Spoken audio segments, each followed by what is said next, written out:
Hi guys. They had an earthquake. I Welcome. fell out of bed. Well, Wow. here we are. It's now we've got everything up and running. So, is anyone on the East Coast at this stage? I'm No? on the East Coast. I'm in New York. Who is? I heard a voice. Josh? You are. Oh, hi. Well, why don't you introduce yourself and say what you're up to and what you need? Hi, I'm Akash. I originally came out to the table in LA and moved out to the East Coast. And Great. I work in New York currently teaching IT support. Actually. Great. I'm really good with technology, and I'm training a classroom of 23 people over Zoom. Great. And it's a lot of fun. It pays well, and it gives me time to write. Oh, So, great. a lot to write about as well. Oh, cool. Well, and Judith, you might want to mute your mic Oh, if you're not. I thought I already had. Okay. No. So we're hearing Judith. I got it. Okay, great. So, so you're writing as well. So, what's your ultimate goal? What's your ultimate? What do you want to have happen? My ultimate goal is to finish, I guess, the 2 screenplays that I'm writing right now, and possibly start a third one about my experience teaching the past 3 classes that I've taught Cool. over Zoom. Okay. I keep going back and forth about screenplay or television. I guess it's really the same rules of drama apply. It's Well, just a formatting thing. There's a lot more TV being made than movies right now. Yeah, there is. So that's something to consider if you're trying to decide between the 2 different media. We've heard that quite a few production companies that were having trouble placing their content they stopped saying TV or film. They just listed everything as content, and they saw what platform seemed to be the most welcoming. Yes. And then all of a sudden, they're selling the amount that they sold was much larger. You do have to assume that Television allows for larger volume sales. Exactly. Yes. Exactly. So do you have any questions or anything you need? I don't have any questions. It was just nice to see you 2 again, and David Thanks. again, and I just wanted to say hi. And it's been a long time. Yeah. And, I'm working a lot, but I'm still Good. trying to keep up with the writing. Good. Great. And yeah, I guess it's just that struggle in soul again, right? Working and trying to live your dream. Yes. What's your genre? Is it all over the place? What's or? not him? It's your. Coming of age is kind of the genre Mhm. I'm sticking to. Building Yes. a roman. Yes. And the good another part. area Yeah. I wanted to go into is like the crime genre. Sure. Talk to David about this before. Great. That sounds great. So, the one thing you might want to do is make a list of whose work you admire in the industry, because with everyone stuck at home, as we're reaching the tail end of the pandemic, people can be reached that normally can't be reached, and so via social media, etc. So, you might want to start putting out a few feelers to some of the people whom you might want to work with. Particularly writer producers in TV, things like that. So that's something I would recommend. But anything else for now? Okay. Well, good to see you. Yay. 3 cheers. Now, as many of you know, we're doing a simulcast with my Mr. Sci-Fi YouTube channel. So is there a Mr. Sci-Fi question yet? No Mr. Sci-Fi Oh, questions gosh. just yet. What are you guys Everyone's doing? Just joining in and saying hello. Cool. So then I guess we can just go on to, I guess, Savvy J, would you like to take your turn? Yes. Hello. Hello. I'm here for my 2nd week. Last week was super fun. Great.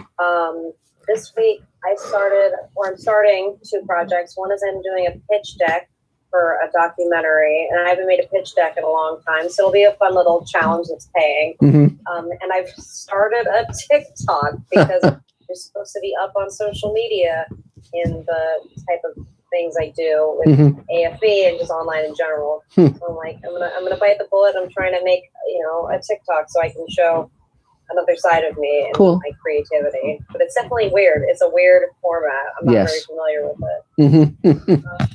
Vertical video, yeah. So is there anything you need?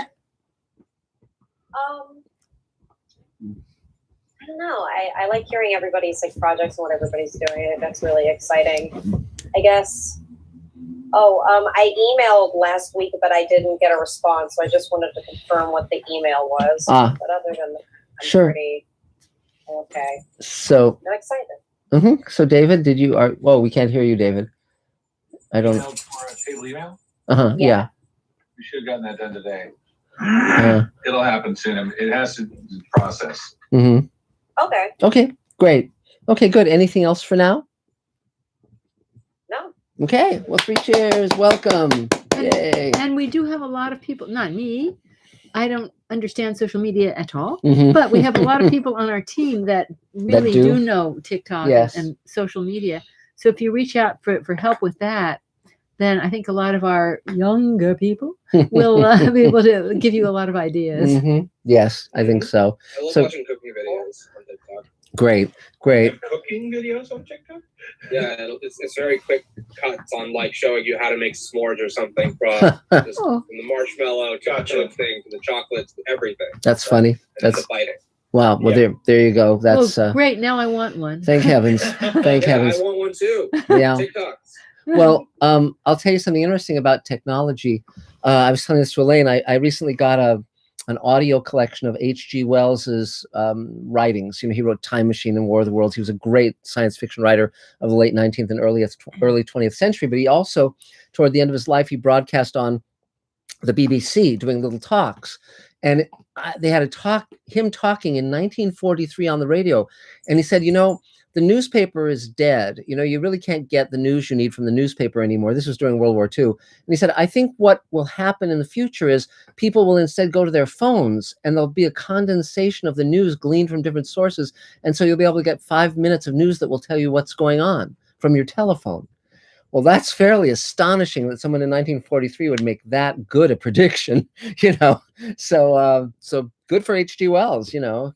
So there you go. So Adam, is there another Mr. Sci-Fi question? There is.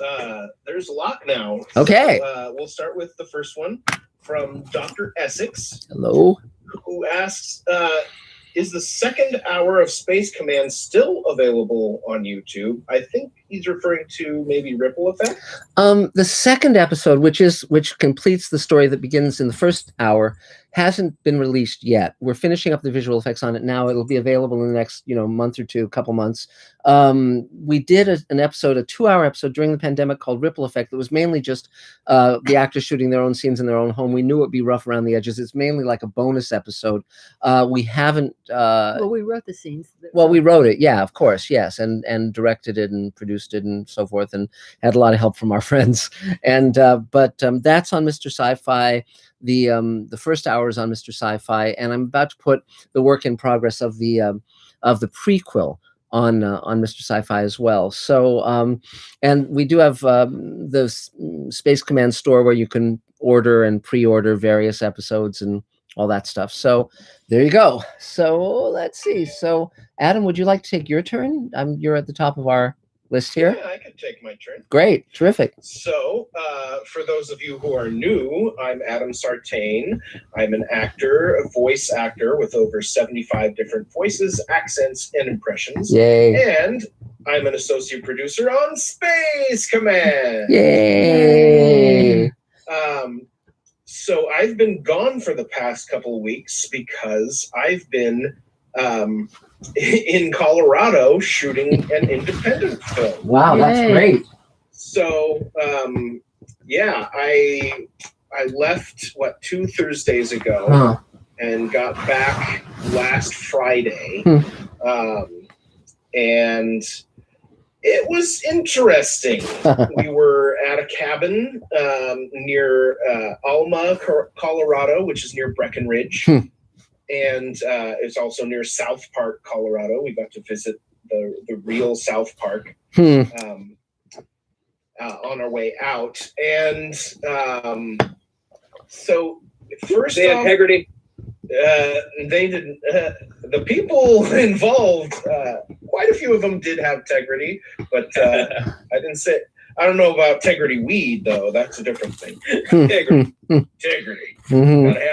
Gotta have integrity. Anyway, so it was a little bit I wouldn't say unprofessional, but unprofessional because those involved were not very well prepared. Yes. There was no shot list. Wow. Oh, no. We were limited in our. There was we only allowed 10, or the person whose cabin it was only allowed 10 people, Mhm. and it was 7-person cast. Mhm. So there was a lot of doubling. I got to work on sticks. Uh-huh. and a few other jobs as well. So we made it work. We got quite a few shots, all the shots we absolutely needed. Great. There, including a clever one with a hot tub that didn't work. It had a leak. So we shot it at an angle so that you didn't see the water, and we would splash people with water so that when they got out, they were wet. That's fun. And then we're gonna be redoing some shoots and finishing shots in Big Bear coming up next month. Wow. To finish the film. Well, great. Congratulations. Thank you. It's a very well written film, and I'm very glad to be a part of it. It was just, people who haven't done too many films before. Yes. How was the temperature up there? It was cold. I mean, the absolute highest temperature it was the entire time we were there was maybe 30 degrees. Wow. Yeah. Jesus. So Adam, is there anything you need? Right now I'm doing pretty well. Great. Yeah. That's great. So I'm always open to do table reads, and that's how I got involved in this, is just doing a table read. So cool. That's great. Well, 3 cheers for you. Yay, Adam Sartain. So is there another Mr. Sci-Fi question, Adam? Yes, let's go to our next question. This is a big one from Scott Baker. Hi, Scott.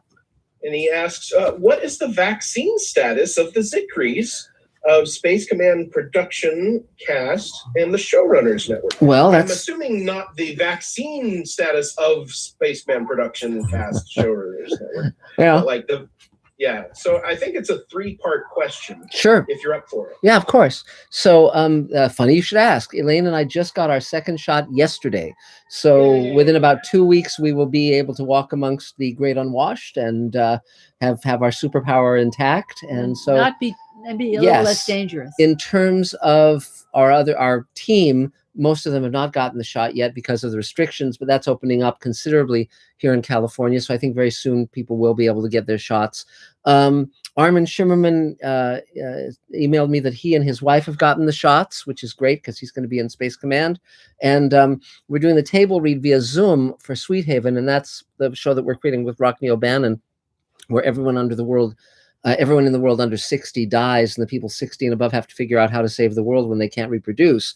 And that's got an amazing cast of, Bob Picardo and Gates McFadden and Veronica Cartwright and just on and on. I mean, we're reaching out to Marta Kristen from Lost in Space, Michael Harney, is in it. Ethan Phillips. It's going to be spectacular. But because again, they're sort of in the target range of people who can be get the vaccine. So hopefully, in the not too distant future, we can probably roll camera on that pilot. So that's very exciting. And James Hong, we're reaching out to James Hong to see if he'll play one of the roles. Francois Chow is in it. He played Jules Pierre Mao in The Expanse, and he's also in Space Command as well. So. And Veronica Cartwright is a big win because she, of course, stars in Alien, and she was in The Birds and in I Sing the Body Electric on Twilight Zone, and also in Invasion of the Body Snatchers with Donald Sutherland. And Leonard Nimoy. So, really, really cool. So this is going to be very fun. So we're recording the first table read on Sunday, and then we're going to do a second one once we make various tweaks to the script based on the actors' comments. So that's it. So yeah, so we're moving along. Things are looking good. So Judith, would you like to take your turn, Judith? Let's see. There you go. We can hear you. We can hear you. As everybody knows, I'm busy with Zicree. The dog. The dog. I named him after Mark and Elaine because they shut me up and schlepped me back. I mean, the time that they gave me was, I'm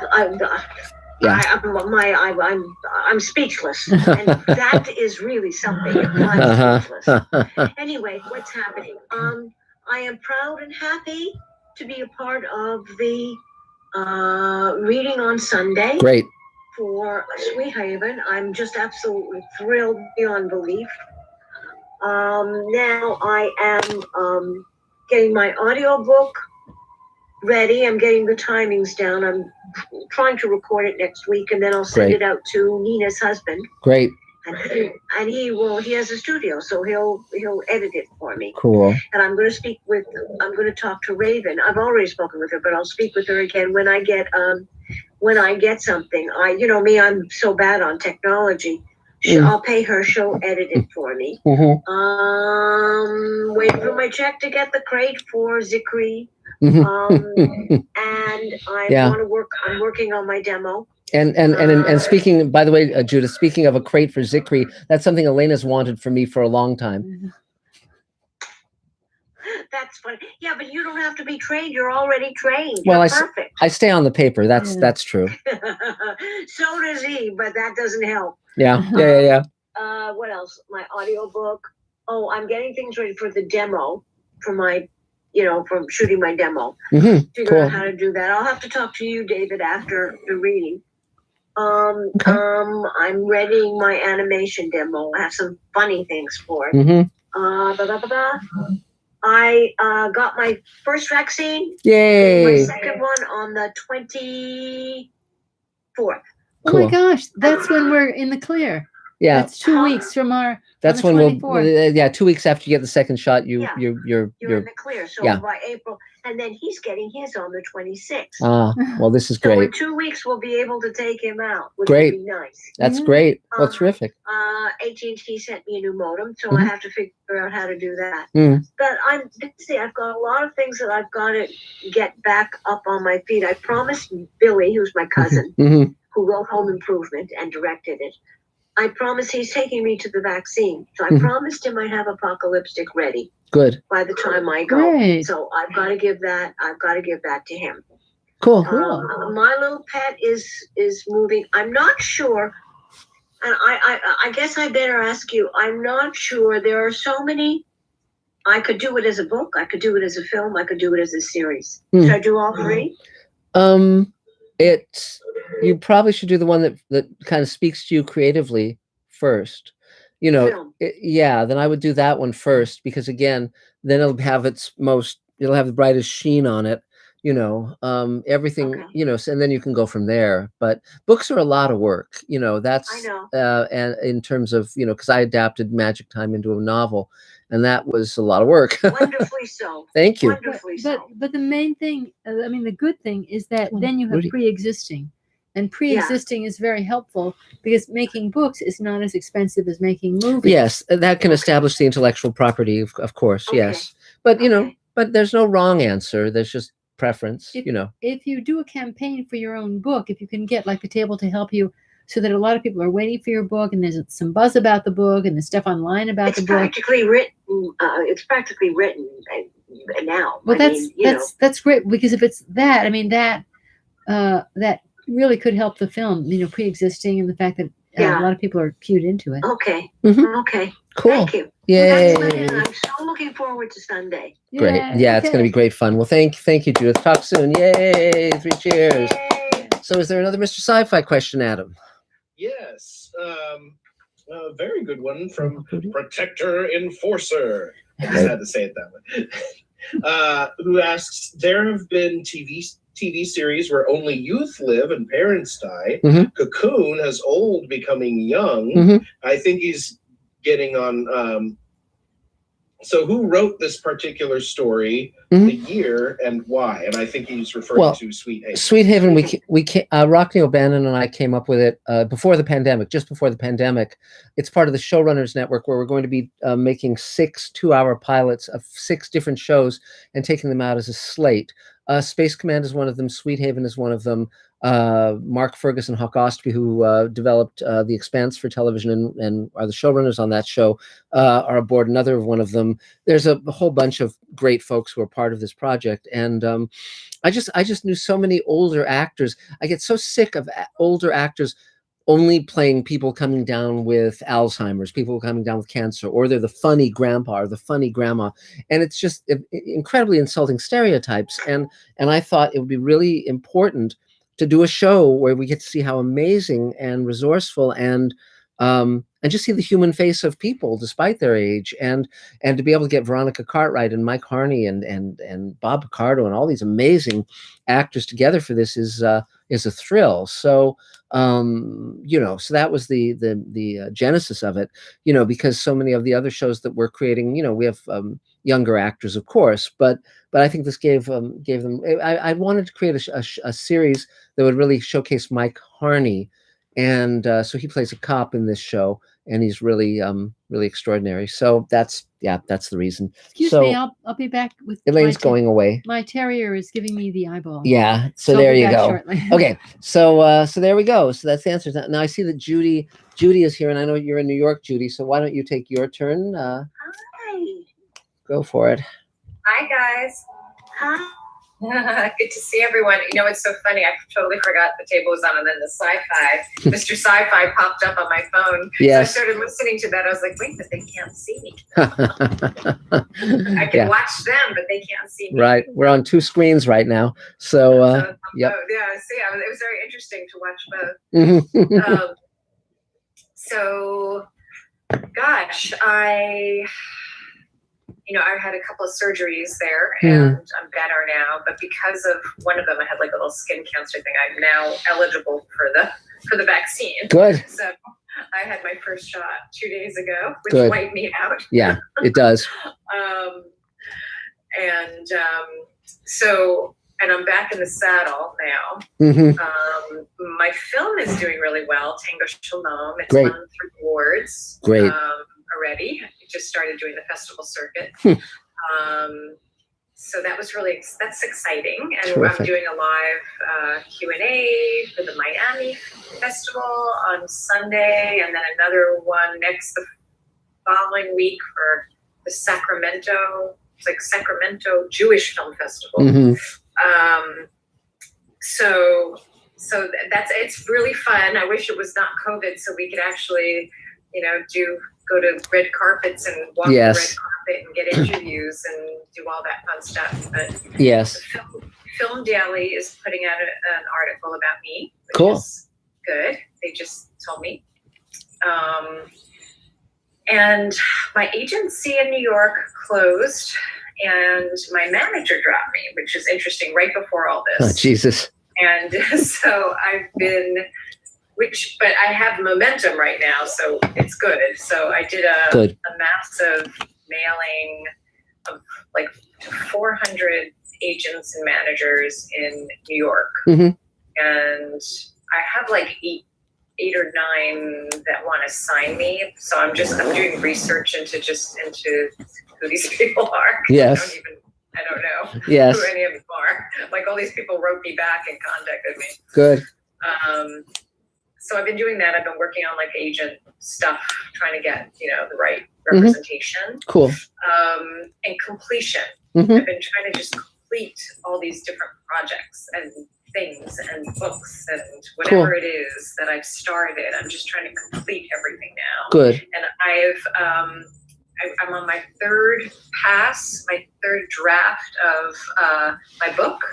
Great. So I have one. Now I have to kind of do the hard stuff and like get that the last pass, which is the hard pass. Yes. Yes.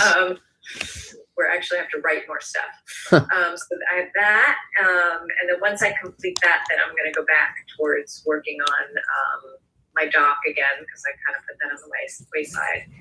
I'm looking for a good editor for the doc. Cool. And my goal is to get on a series, to be a series regular on a dramedy. Great. So that's what I see. Okay. That's my vision. Cool. Good. Well, if you're enough of a squeaky wheel, probably I'll find a role for you in the Showrunners Network, because we're doing 6 shows. So just kind of be noisy.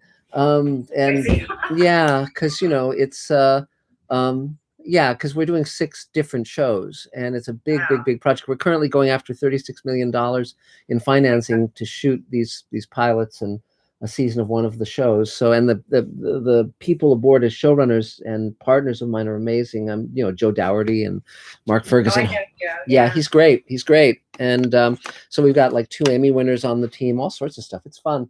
But so just keep in touch. And so anything else you need right now? Besides a new agent, a new manager, and a role on a pilot, yes, and an editor, yes, like things that I need. Well, just a bit at a time. I mean, the main thing, as you said, is complete things one at a time. It's like we don't have to do everything at once. You'll go crazy that way. And so I'm finding that just dividing my time a little each day, I get stuff done. And that's helping a lot. So, I have a question for the dividing each time, a little each day. If you have multiple things that you're working on, do you schedule your day? Do you take like a full day to work on one project, or do you say, okay, I'm going to do 2 hours of this and 2 hours of that? It depends on how. It varies. Like, for instance, the book that I'm writing now, Greenlighting Yourself, I'm just writing about 30 minutes a day on it, 5 days a week. And I'm 2/3 of the way through that book. And as soon as it's done, my publisher will put it out.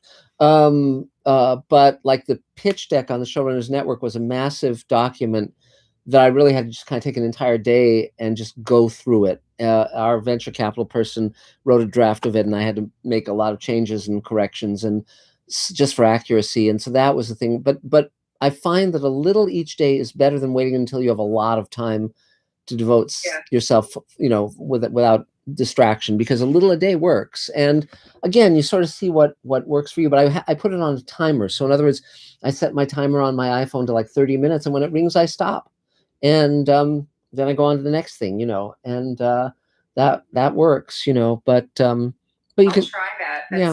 And if you're on a roll, so you stop yourself if you're on a roll. You can sort of feel your way along that. It's like if it's fruitful, then go with it, but don't do it all the time. Because that will sort of defeat the purpose. And it also depends on what the role consists of. For instance, for me, when I'm on a roll as a writer, the work is always strong. I'm not delusional about that. Whereas some people are just so pumped up emotionally and thinking their work is great when it's not, that they're not really serving a good direction by going with their, with their impulses. So it depends on the individual, But the main thing, as you say, is finishing stuff, getting it out there into the world. That's the big part of it. And so anything else, Judy? No, that's great. Thank you. Yay! 3 cheers, Judy. So is there another Mr. Sci-Fi question, Adam? Yes, we have a question from Scott Gamble. Hello, Scott. Who asks, any new first edition acquisitions? Yes. Let's see. What do I have over here? Well, this is something. Who don't know, Mark? This is a lot of first editions of novels. Yeah, this is something that someone recommended to me. This is a first edition of a book called City of Endless Night that came out in 1920, and it's a science fiction novel about Germany basically starting a Second World War and having a strong eugenics program and building sort of an Aryan Superman and being under the rule of one sort of very Teutonic leader, charismatic leader, and it's sort of very predictive of Nazi Germany many years before Nazi Germany existed. And in this book, all of Germany, all of Berlin is sort of like one super city that's underground, so it can't be bombed and attacked. And it's about an American who sneaks in, pretending to be a German, and it's a really interesting book. And so I'm, it's one of those lost science fiction gems that I didn't know about until a professor contacted me. He's just done an audiobook reading of it, and so I went on. eBay is such a great source of stuff. I mean, sometime I'll show you guys what I have over there, the first edition of Huckleberry Finn and Great Gatsby and so forth. But it's No, there's a lot of fun stuff. In my back in the day, I collected first editions. David Copperfield and all sorts of stuff. I have a first edition of The Time Machine by H.G. Wells. Just cool stuff. It's fun. So great. Let's see. So Paulina, I guess you're next on my screen. Hi, Mark. Hi. Seth Dietlin suggested I join you tonight. Great. So I was excited. Yeah. So I'm a lawyer turned writer. Yay. And, yay.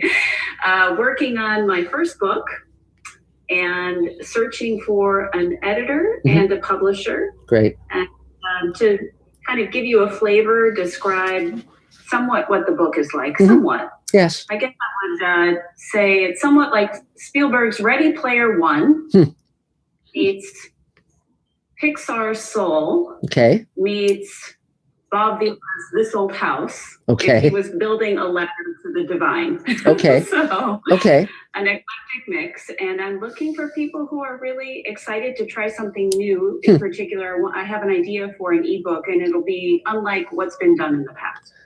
Okay. So when you say you're looking for an editor, are you looking for someone to basically copy edit the manuscript, or what? Or are you looking for someone who's at an established publishing house, or what do you need? I think it just depends. Yeah. Since it's my first book, I'm looking for ideas and tips and feeling my way through it. And would you characterize it as science fiction, or what genre would you characterize it as? That's tough, actually.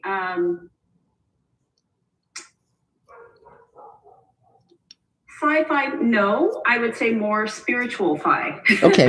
Okay. I would say it's more of the dark night of the soul and helping people climb their way out. Sure.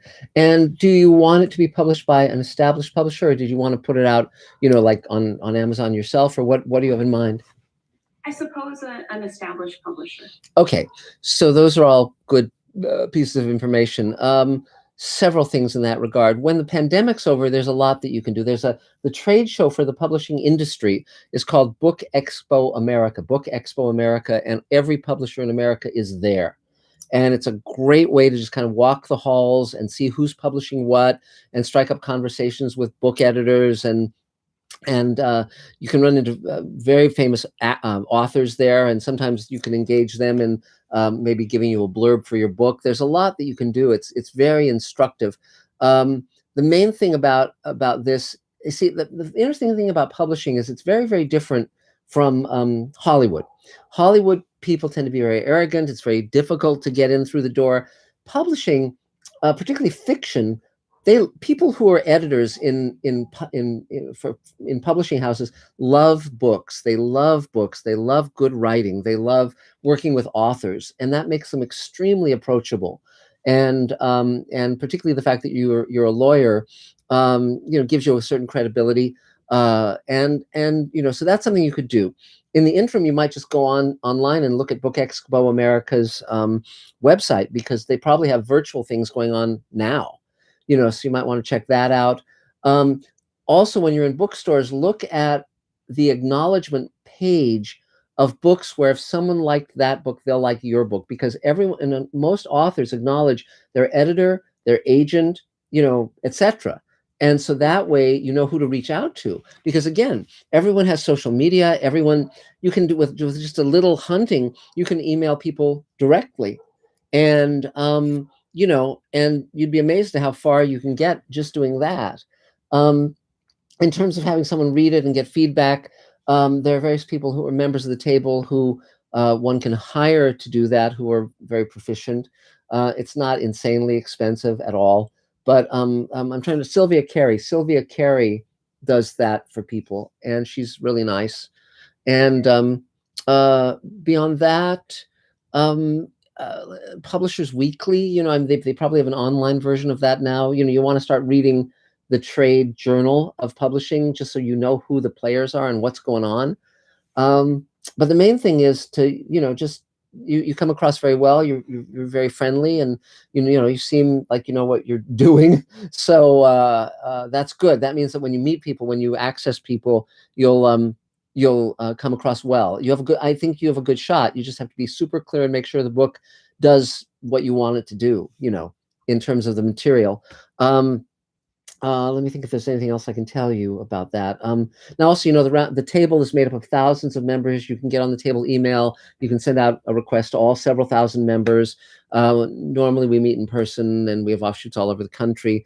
But David Bartlett, who's on your screen, handles the table email now, and he can connect you up with how to get on that. And any other questions?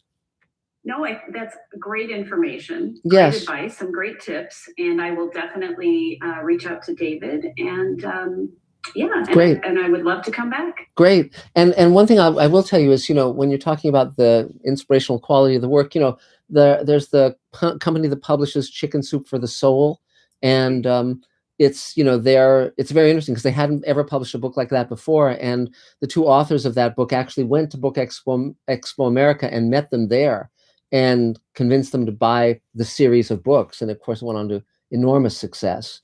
So and the more you can think about what works to publicize this project, the more you can think of, I mean, it's kind of like in the old days, publishers used to publicize books much more often. Now they don't. And it's, so you're gonna, you know, it's not a thing where they just, you give it to them and they just run with it. That doesn't really happen. So you'll have to think of how you can get the word out, how you can make things happen once it's in print. And so that's a whole nother conversation. But the cool part is, you know, the big difference between having a publisher publish your book and publishing it yourself on Amazon is they get much more of the lion's share of the money, the publisher, but it's available everywhere, you know, in bookstores, on Amazon. They do the distribution of it, which can actually be very, very helpful. You know, and so that's something that is useful. But many authors now, with what's called their backlist, they publish it themselves on Amazon, and because then they get the, you know, like 70-80% of the money. And, Right. you know, as opposed to $1 for a $20 book, you know, which is a writer's royalty nowadays. So anything else? No, I think that's it. I'm really grateful. Cool. Yay. 3 cheers. Good to have you here. So, so Adam, is there another Mr. Sci-Fi question? Yes. I'm going to skip this next one. Sure. Because I think Elaine will have something to say. Sure. About it. I'm sure she will. Yeah. So I'm going to go to this next Scott Gamble question. Great. Who asks, who will you be casting to replace Mira Furlan in Sweet Haven? That's an interesting question. With Mira's role in Space Command, we aren't going to be recasting. We're going to find a way for that character to exit, you know, a good exit for that character, because Mira's really irreplaceable. But with Sweet Haven, she was going to play Bob Picardo's wife. So we're rewriting that role, and we're reaching out to some people now. Can't really announce who's going to play that role quite yet, but any of the people we have in mind would be very exciting. And so we'll announce that very, very soon. And you know, but yeah. Oops, dogs are back. So so let's see. So David Bartlett, I don't know if you want to take your turn. You're on the, no, not yet. Okay, well then why don't we do you, Thane? How about Thane Allison? There we are. Hello. Well, tomorrow marks 365 days I've been locked up. Little notches on the wall. Yes. And a week from Tuesday, next Tuesday, I will be free to walk about the planet. I've had my second shot. Yay. And, so yesterday, I had a little adventure. Got booked in a film, and Great. spent the day in Covina filming a couple of scenes. So at least staying a little bit active. Before I left home, I had to have a COVID test. When I arrived on set, they did another COVID test. They handed me a mask and a shield. Everybody there is tested twice a day. Wow. Somebody pushing you apart if you're less than 6 feet apart. Yes. And very few people actually on the shoot. So a lot of consciousness about safety concerns. I had a couple of questions. Everything else is sort of grinding to a halt while I work on my taxes. I don't do bookkeeping during the year, and so I have to construct all my books, bookkeeping efforts before I can start my taxes. So anyway, that's coming on. I did have a couple of questions about Space Command. Sure. The American West was littered with tons and tons of junk as the new explorers came west. And if you look at what's happened in near space, it's to the point now where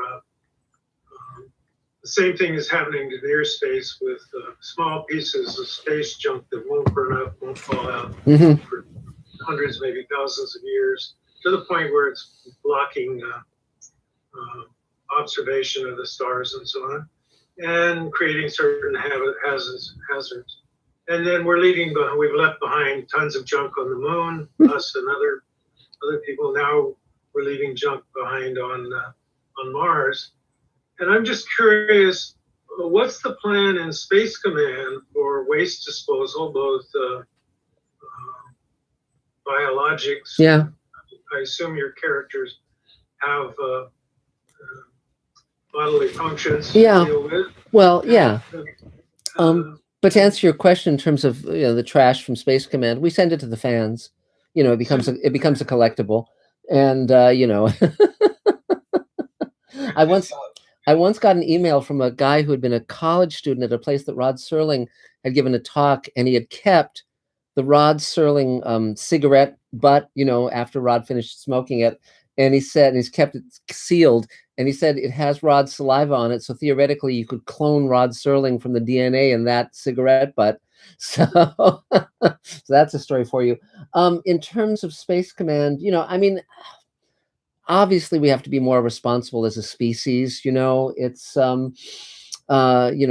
we'll see if we can clean up our act. I think we have to, but that is an issue in Space Command, as it's an issue in the real world of how do you take responsibility for the havoc you create, not just in terms of litter, but in terms of emotional damage and war and all of the big issues, And so that's something very mindful. I mean, Space Command is very much about compassion, and it's about taking responsibility, and recognizing that the human family is, that's us. I mean, there's no different races. There's the human race, and we have to recognize that we're all the same species and have compassion for each other and for all living things, in fact.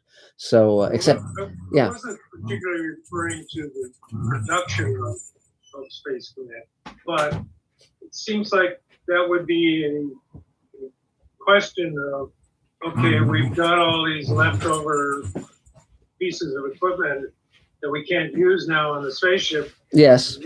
What does the crew of Space Command do with it? And then the other side of that is, I assume those people and creatures on the spaceship have to eat. Yes. And last week they raised radishes in space and determined that they are edible. Good. Well, I'm thank God for space radishes. That's, my gosh. Edible, but are they tasty? Yeah, really. I don't like regular radishes for that matter. And Elaine is back. Yay. Look at Elaine, everybody. But yes, well, we can get in more of this. But in terms of recycling, just an interesting little side note, which is, as you know, I'm very interested in recycling things from other science fiction productions. So we have spacesuits from Aliens and from Outland and Twilight Zone and Star Trek and set pieces from Cloverfield Paradox and Thunderbirds and tons of other stuff. And so we're recycling all this great science fiction stuff, and I think that's really great, because normally it's just trashed, so there's that. So anything else, Thane? Anything else you need? I'm over your 65 age limit great. For people who die. Yes. In ripple effect. Yes. Be available. Great. Well, definitely. Shots are in place. Well, definitely down the road. Well, definitely down the road, we'll want to have you in Sweet Haven. There's just, we don't have the good enough role yet for you in that, but it's definitely on my priority list, so just to let you know. And so cool, but yay, 3 Cheers Thane, yay. So Adam, you said there was a question for Elaine? Yes, well, it's not specifically for Elaine. Okay. I think both of you will have an answer. It's from Scott Baker, and he asks, which sci-fi sheroes have presented the most effective while also understated examples of equality? Ripley is a big one. I like Linda Hamilton in Terminator. What else? Geez, there's so many of them. 7 of 9 is great.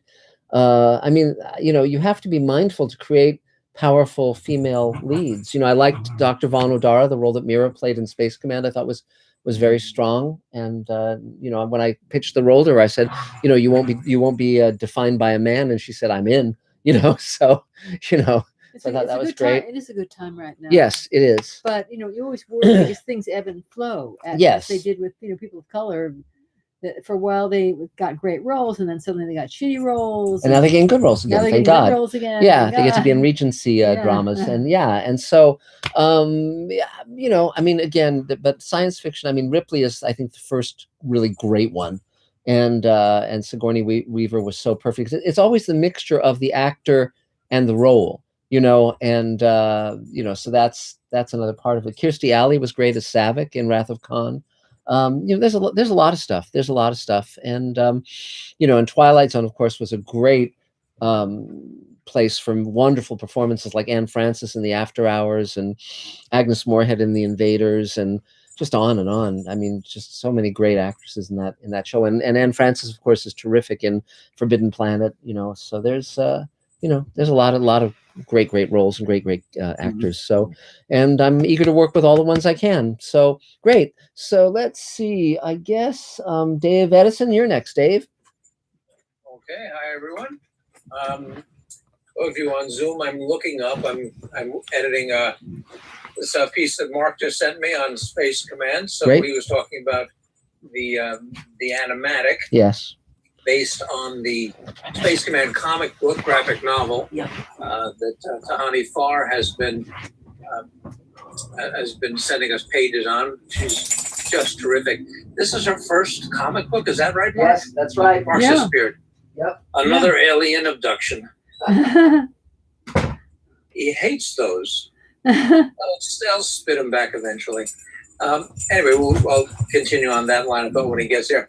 Anyway, so we're working on that and getting it out, and getting VFX on the second episode, and we're putting that together. And I spent some time this week working with DVD and Blu-ray authoring software. Geez, it's they're not made as much as they used to. They're my 2 favorite pieces of software.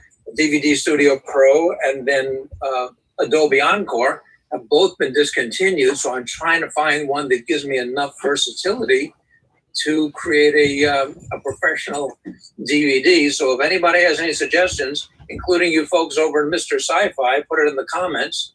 But nothing for a Mac, but nothing I'm finding really gives me enough customizable menus and fonts and all of these things that you would want for a Macintosh. So we're looking into it.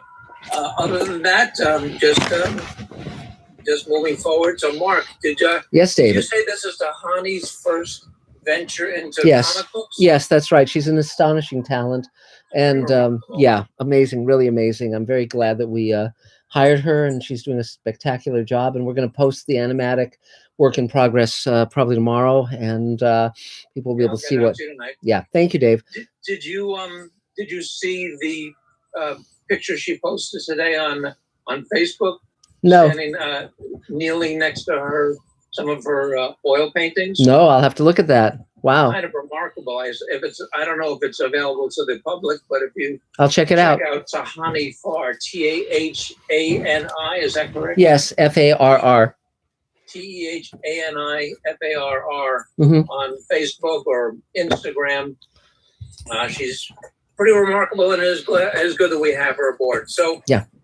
So thanks, folks. That's all I can think of right now. But we're moving ahead, wrapping up winter finally, which is nice. And stay warm, stay safe, get shot. Yeah. Yay! Cheers. Bye, everyone. Okay, great. So is there another Mr. Sci-Fi question, Adam? Yes, our next question comes to us from Arkansas Big Dog Hensley. Great. Who asks, he says, I find the best time for writing is early in the morning. How about you? Not necessarily. I tend to prefer sort of midday myself. I can write anytime if I have to. I mean, you know, we've all had those deadlines, or I guess I have, where it's just you just have to reach deep into yourself and pull out whatever you need to get stuff done. And you know, I mean, when you're on a staff, if you're really worth your salt, you're able to write an hour script in a weekend if you have to, but you don't prefer to. So yeah, it's individual. My best time is morning. Yeah, Elaine's an early bird. So, but you know, whatever works for each of us. So, and I saw also that someone mentioned Majel Barrett as #1 in the first Star Trek pilot, which is a character they're bringing back in the new Star Trek Captain Pike series. So, yeah, that was a great character ahead of its time because they canceled that character and she then had to play the nurse on the Enterprise, which is a very thankless role. So, c'est la vie. But okay, great. Let me see. So I guess Colleen, I guess you're next on my screen. Go for it. Yes, hi. Today is my first time attending. Yay. Kenny said that this would be a great place to go to. Great. I am currently working as a user interface designer, but I'm trying to pivot my career, and I am working on a portfolio for character design and visual development. Oh, cool. That's great. So, is there a specific genre that you want to be working in, or just elaborate a little more what your ideal thing would be? Yeah, I tend to like the more fantastical type of projects. Great. Just because I know even for me, like I'm drawn to animation because the way that you have these imaginative worlds that really touch base to the basic human emotions. Yes. And it really makes you feel and think back on just your everyday world perspective in a different way. Cool. And where are you based? I'm actually in New York. Ah, okay, cool. You should send me some samples of your work, markzicree@gmail.com. It's just the same name as on my little screen here, except just one word and then @gmail.com. So markzicree@gmail.com. I'd love to see your work. There's a lot of possibility. Obviously, when New York Comic-Con gets going again in person, you should absolutely go to that because you can meet a ton of people who will be extremely useful to you. You know, so, but we work with a number of concept artists. The one I've had the longest relationship with is a guy named Ian McCaig. He designed Darth Maul and Queen Amidala and has worked on all the many major things. And he's been my lead concept designer for over 25 years now. So he's phenomenal. But and he's supposedly doing my portrait now, which is going to be very interesting to see what that looks like. But yeah, send me some of your work. Do you have any other questions? Anything else you wanted to know? Oh no, nothing else. I'm just trying to be like a sponge of gathering any type of advice that anyone would have of how to enter the industry or anything like that is welcome. Think about. Oh, go ahead, Lynn. What were you saying? You're doing exactly the right thing. You're doing the right thing. The main thing. thing is evidence. You know, you ain't got nothing if you ain't got evidence. Yes. So the more you create evidence, and then it's easy to start saying, well, here's the best way to show your evidence. But if you start out with some really good evidence, that's a great beginning. Yes. So, I mean, several things that can help. Knowledge of anatomy helps a lot, even if it's non-human anatomy. The thing that makes Ian's creatures so great is that he understands the musculature and the skeleton underneath the skin. That helps a lot. Again, there's a lot of room for a lot of different kinds of styles, and animation. Again, think about who you'd like to work with, think about whose operation you'd like to be part of, and then just make sure your portfolio is strong. It's I mean, just make it blow people away. I mean, it's Tahani Farr, I just met her at Worldcon, the World Science Fiction Convention, and she showed me her portfolio, and it was like, holy cow. And she was just starting out, but she was just astonishing, and I hired her on the spot. So that was really, really cool. And now also, I think you were here when we mentioned that there's a table email, and David Bartlett can help you get on that, because then you can have access to thousands of table members. And there's also an offshoot of the table in New York as well. So when we're all back amongst other human beings, you'll certainly be welcome there as well. So anything else for now, Colleen? No, that's it. Thank you so much. Okay, welcome. Yay, 3 cheers. So do we have another Mr. Sci-Fi question, Adam? Yes. We have another question from Scott Baker, Mm-hmm. who asks, do you see a parallel between the eugenics laws in the early 20th century Mm-hmm. and the coming potential crisis created by CRISPR? Yes. Hopefully it won't be turned to as dark a purpose. The eugenics, eugenics were very popular here in the U.S., and then they were taken to an extreme by the Nazis, a very, very dark extreme. The challenge with CRISPR is a gene editing tool. The good side is that you can take out, genetic flaws like sickle cell anemia and things like that. The danger, of course, is that you could re-engineer human beings toward different purposes, more muscle, mass, and all sorts of stuff.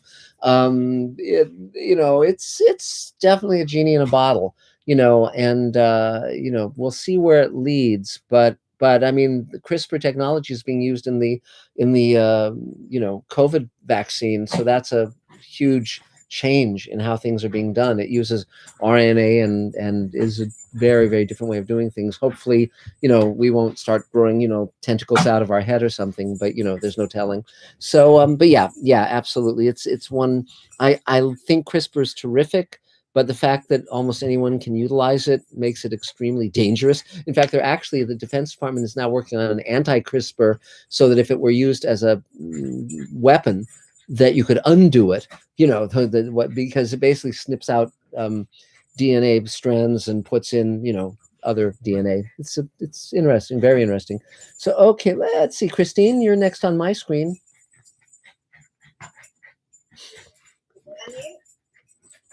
There you go.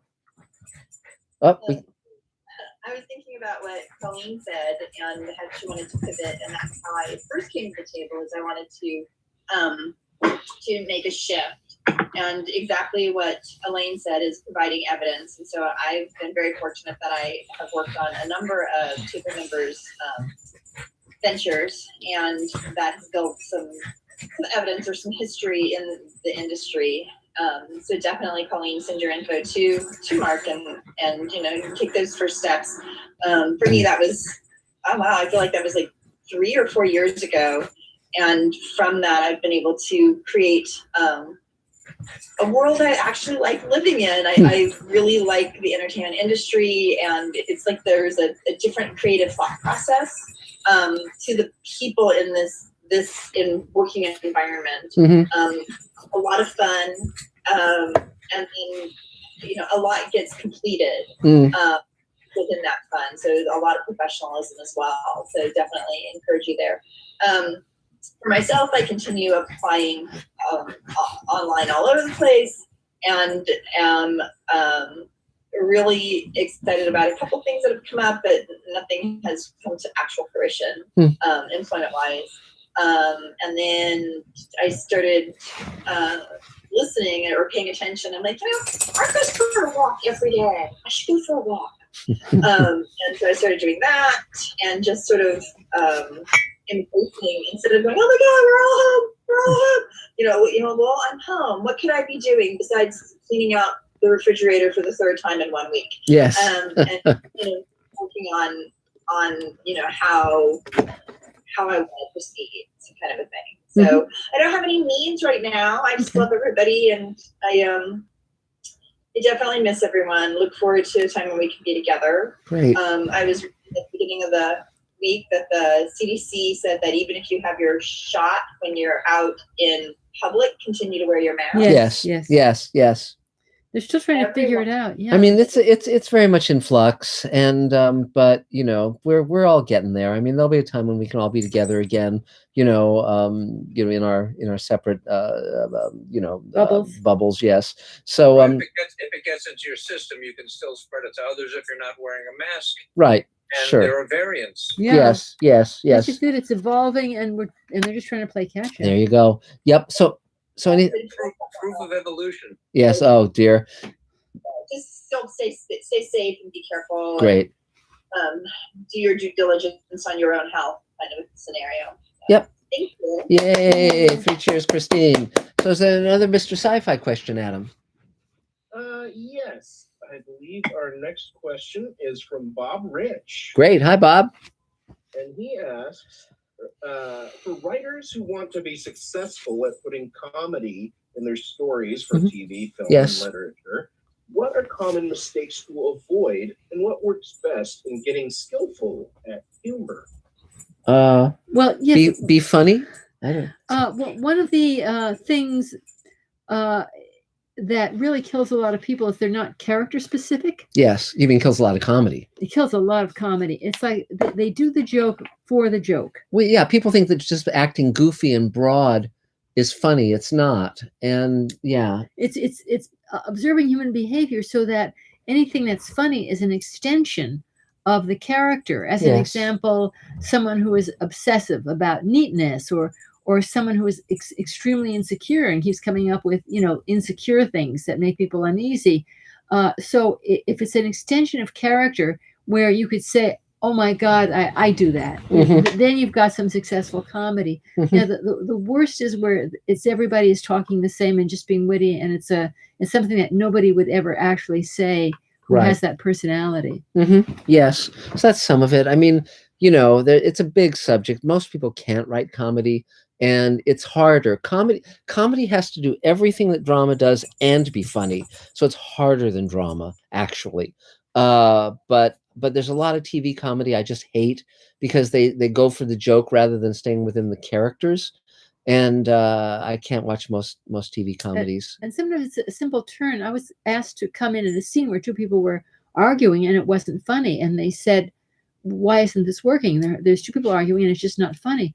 And I said, well, it's not funny because they each actually believe that they're right, rather than they should be, arguing with them each knowing that they're actually wrong. But defending their position. Defending their position. And I said, then you naturally have that. Yeah, that's great. And but yeah, but that doesn't mean it can't be extreme. I mean, if you look at Faulty Towers, that's one of the great comedy series, and it's very extreme, but we're really, really planted within those characters. It's a great show.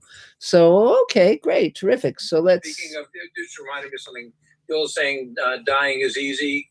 Comedy is hard." Yes. Speaking of dying is easy, our pal Doug Jones has a scene in a new short film that's just been posted on YouTube at Bat in the Sun called Batman Dying is Easy. And it's a nicely done piece, and Doug has a very little scene in it, but he plays the Riddler. Wow, how fun. That's great. Check it out. I will. So okay, great. So Stephen, why don't you go? Let's have you take your turn. Oh, we can't hear you yet. Why not Carol Field? I'll tell you in a minute. Oh, can you unmute? There you go. Hi, can you hear me? Yeah, we can. Yes. Hi. So I'm still working on my script, and I'm hoping to having it done by next week. And I hope you guys will read the second draft where it looks more script-like. Okay, great. So anything else you need right now? So what advice would you have for me? Well, that's a big question. I mean, again, it's kind of just when the pandemic's over, volunteer for stuff and start to see where you have the most fun, where you seem to be the most of value. I mean, I'm talking about entertainment and industry stuff. It's like I've gone to miscellaneous events where I've networked and gone to volunteered. Like I've volunteered at miscellaneous disability events with people in the industry. Yeah, but it's like it's difficult for me to answer the question. I mean, you want to get better at what you do so that it works. You want to make sure that what you're doing is working. I mean, the main thing in the entertainment industry is remember that the purpose of the entertainment industry is to entertain, and so you have to make sure that what you're doing is entertaining people. And I don't mean you specifically. I mean any of us. And you know, so that's some of it. But you know, but again, you know, you know, it's a constant process of trying to find out what works. You know, you try stuff and you see what works, and then ideally you do more of what works and less of what doesn't, and things get better. That's where it's often good to start with very short pieces. Yes, and shoot them with your iPhone, and then see what works. I don't have an iPhone. I have an Android. That's fine. That's fine. It's anything with a camera. I'm not gonna spend $100 on an iPhone. I'm happy to purchase an Android. No, an Android is fine too. Anything with that can record video, you know, is fine. It's just so you can see your stuff. Yeah. On its feet. Yeah, but anyway, but I think, but yeah, okay. So anything else for now, Stephen? Nope. Thank you very much. Yay! A few cheers. So, is there another Mr. Sci-Fi question, Adam? Yes. Our next question is another Scott Baker question. Great. How do you rate Harvey Korman's role on the Flintstones, The Great Gazoo, both as a sci-fi ratings boost for the show and a comedic sci-fi concept? It's been so long since I've seen that, I don't remember it. I loved Harvey Korman. I thought he was terrific, particularly with Tim Conway on the Carol Burnett show. The two of them together were just great. But I just don't remember that Flintstones reference. So I could make up an answer, but like most people do, but I'm not gonna. And but I love the Flintstones, and of course that was an adult show, which most people don't remember, but you can actually go on YouTube and see the Flintstones doing beer commercials and cigarette commercials, and that's pretty shocking. And but it was a great show. The Flintstones, I wrote for Hanna-Barbera back in the day, and they were extremely plagiaristic. I mean, the Flintstones, they knew that they were literally ripping off the Honeymooners and just putting it in the Stone Age, and they had no qualms about that at all. You know, it's you know, their attitude was sort of like, why bother to come up with something original when you can steal something that works? You know, so you know, quite a essentially the Great Gazoo was a alien that visited Fred Flintstone. It was kind of like a Q type character, like Q on you know, yeah, I have a vague memory of it. In Genie in the Bottle type situation. Yeah, I mean, it was great. It was great. So, but thanks for the question. So let's see, Carol Field. I guess you're next on my screen. I'm wearing 2 pairs of glasses. Okay. Great. No comment. Okay, so all right, 36 commercials, 20 shows in New York, and dying to do a table read because that's my fabric. That's my fabric. Cool. I have a dumb virological question that you might know, but I really don't know, so you might know. Do they grow any of the mRNA stuff on eggs like they do other viral vaccines? I don't know. I haven't got. Okay. Yeah, I don't know. I don't know. It's my understanding that they are not egg-based. Is it right? Probably not, because it's a whole different. It's high tech. It's not a good virus, but okay. And I hope, Mark and Elaine, you don't have any side effects. Well, every movie I've ever seen that has a virus fast track ends up turning everyone into zombies. So so I'm just waiting for that to kick in. It'll be cool. We're all zombies. We're a cool group. Yes. I'm not worried at all. Before I forget, there is something out called senolytic drugs, SENOLYTIC. Those are drugs, and you might be interested for your Sweet Haven. Because those are drugs to try to reverse aging. That's interesting. It's not sci-fi, it's sci. So senolytic drugs, you might want to check that out. Okay, sure. Yeah. Pauline, I put Sylvia Carey's phone number in the chat for you. Great. She's a wonderful editor. She's just really great. I put that in there for you. Yeah. This is just something funny. When I saw the birds a couple weeks ago, I kept going, "Oh, that's Angela Cartwright." Sort of. That's an Angela Cartwright sort. I didn't realize it was Veronica. Yeah. Well, they're sisters, and they're very similar. You know, and Angela, of course, starred in Lost in Space with Bill Mumy, but Veronica, of course, was in The Birds. She was a very successful. They were both really good kid actors, very Very similar. Very similar. Yeah. So this is the good news. So after it's been easy to get theatrical agents and managers in New York and here, and an absolute Herculean, insane effort to get a literary agent or manager. So this week she signed it, and I now have a literary manager. Yay! Congratulations. I know, and she's nice middle level. You know, I mean, like CAA is almost going to want me, but so she's really the whole company is real nice middle level. And the voiceover person knew me from talent because I booked a lot of talent group as a commercial actress. Cool. And yeah, the voiceover person remembered me because I walked in. She goes, "Oh, Carol, it's really kind of nice." Great. You know, I have a track record of positivity instead of the opposite. So I'm really excited about that. Where's my little list? And then I have, I have a question. Sure. This wonderful producer has bandied one of my books around a lot for many months. He's taken it very far. He's really terrific. Do I tell him I just hooked up with I just signed with a literary manager? Yes. I should just tell him. Yeah. Just tell him. Yeah, because they might be able to work together well. So yes, absolutely. Yeah. Sure. Okay, really, okay, thank you. He's a doll. I don't want to step on anyone's toes, and I don't want anyone to feel left out. But okay, where's my list? What else do I have? I think that's cool. That's I think that's it. Okay. But I'm excited. I'll keep you posted if she does anything. Great. For me, without pressure on her, but yes, pressure on her. And don't forget to set your clocks back this weekend. Oh, that's right. That's right. Jesus, David, that's something we'll have to remember and to let all of our actors know because the time changes on Saturday night at midnight. Is that correct? Or 2 a.m. or something. Yeah. You have to wake up in the middle of the night, put your clock ahead. Yeah. So oh, good. Okay, great. Terrific. So it's always wonderful to be here. Thank you so much for doing this. Great. You bet. Yay. So Adam, is there another Mr. Sci-Fi question? Yes. Yet another Scott Baker question. Dominating the questions, or no one else has anything to ask. But either way, his question is the shipwreck question with a twist. You recently said what I always have.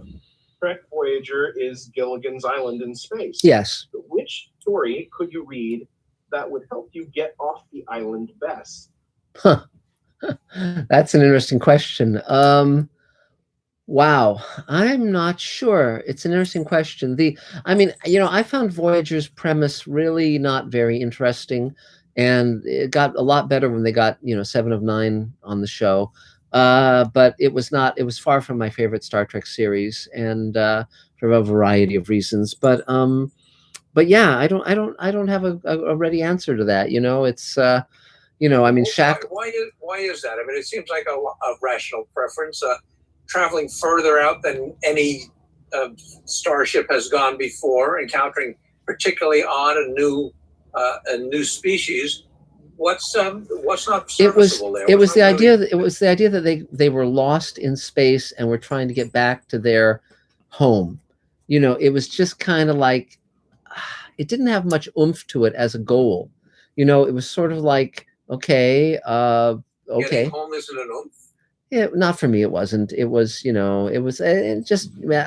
talk about this as a little sidebar, Dave, because there's certain things I don't want to say publicly, but yeah.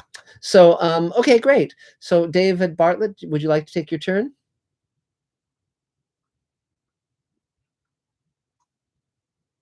Oh, hello, everyone. Great. I'm David Bartlett. I am a filmmaker, a teacher, and a human rights activist, and a producer on Space Command. Yay! I'm in charge of quite a few things in Space Command right now. One of them is the visual effects, the physical production, any shoots that are coming up, which are coming up. As soon as the COVID loosens up, we're going to do a big shoot. Yes. In the meantime, we might do a couple of small ones and some taping around the edges. We've got sets being built at the studio. There's all kinds of great big sets that are almost finished, and a couple of new ones we need to start. So I'm always in the market for volunteers and even some paid employees here and there, but I'll talk about that in a second. So my personal background is I made my first film when I was 10 years old, and I started doing films in high school and worked in movie theaters. I was a projectionist, excuse me, and a manager of movie theaters. And then I moved to LA in 1980 and started working on really big films right away out of the box. I was going to a school called the Sherwood Oaks Experimental College. Mhm. And the leader of that school, Gary Shusett, was extremely, he was an amazing person in many ways.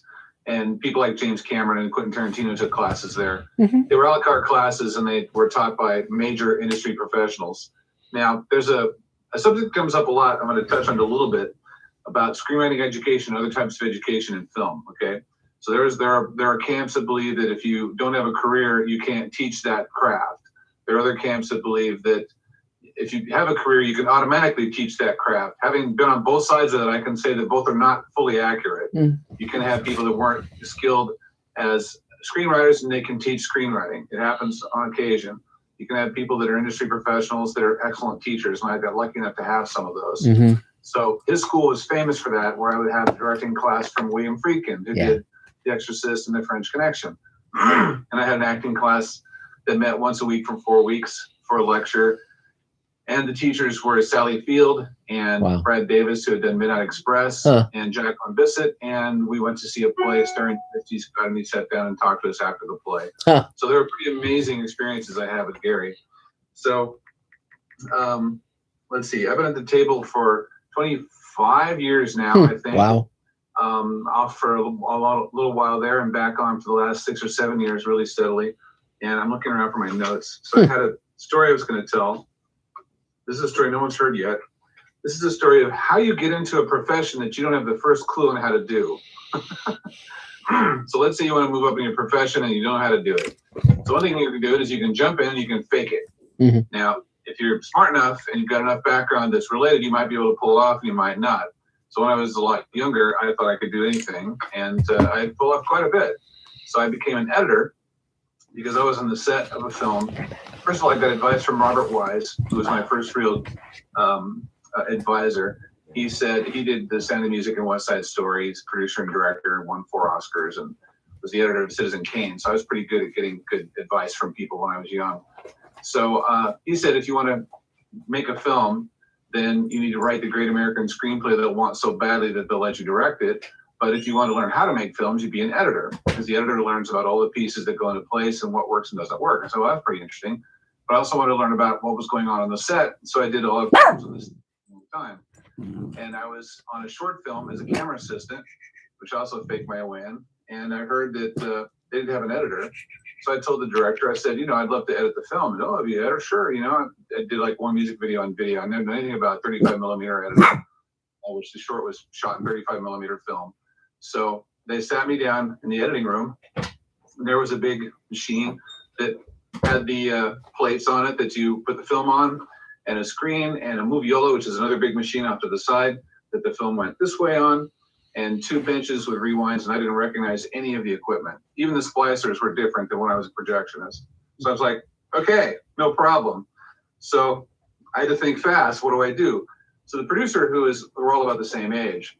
Damien Harris was the director. He's Richard Harris's son. And Patrick Amont was the producer, and he's Jean-Pierre Amont's son. He's a famous French actor at the time.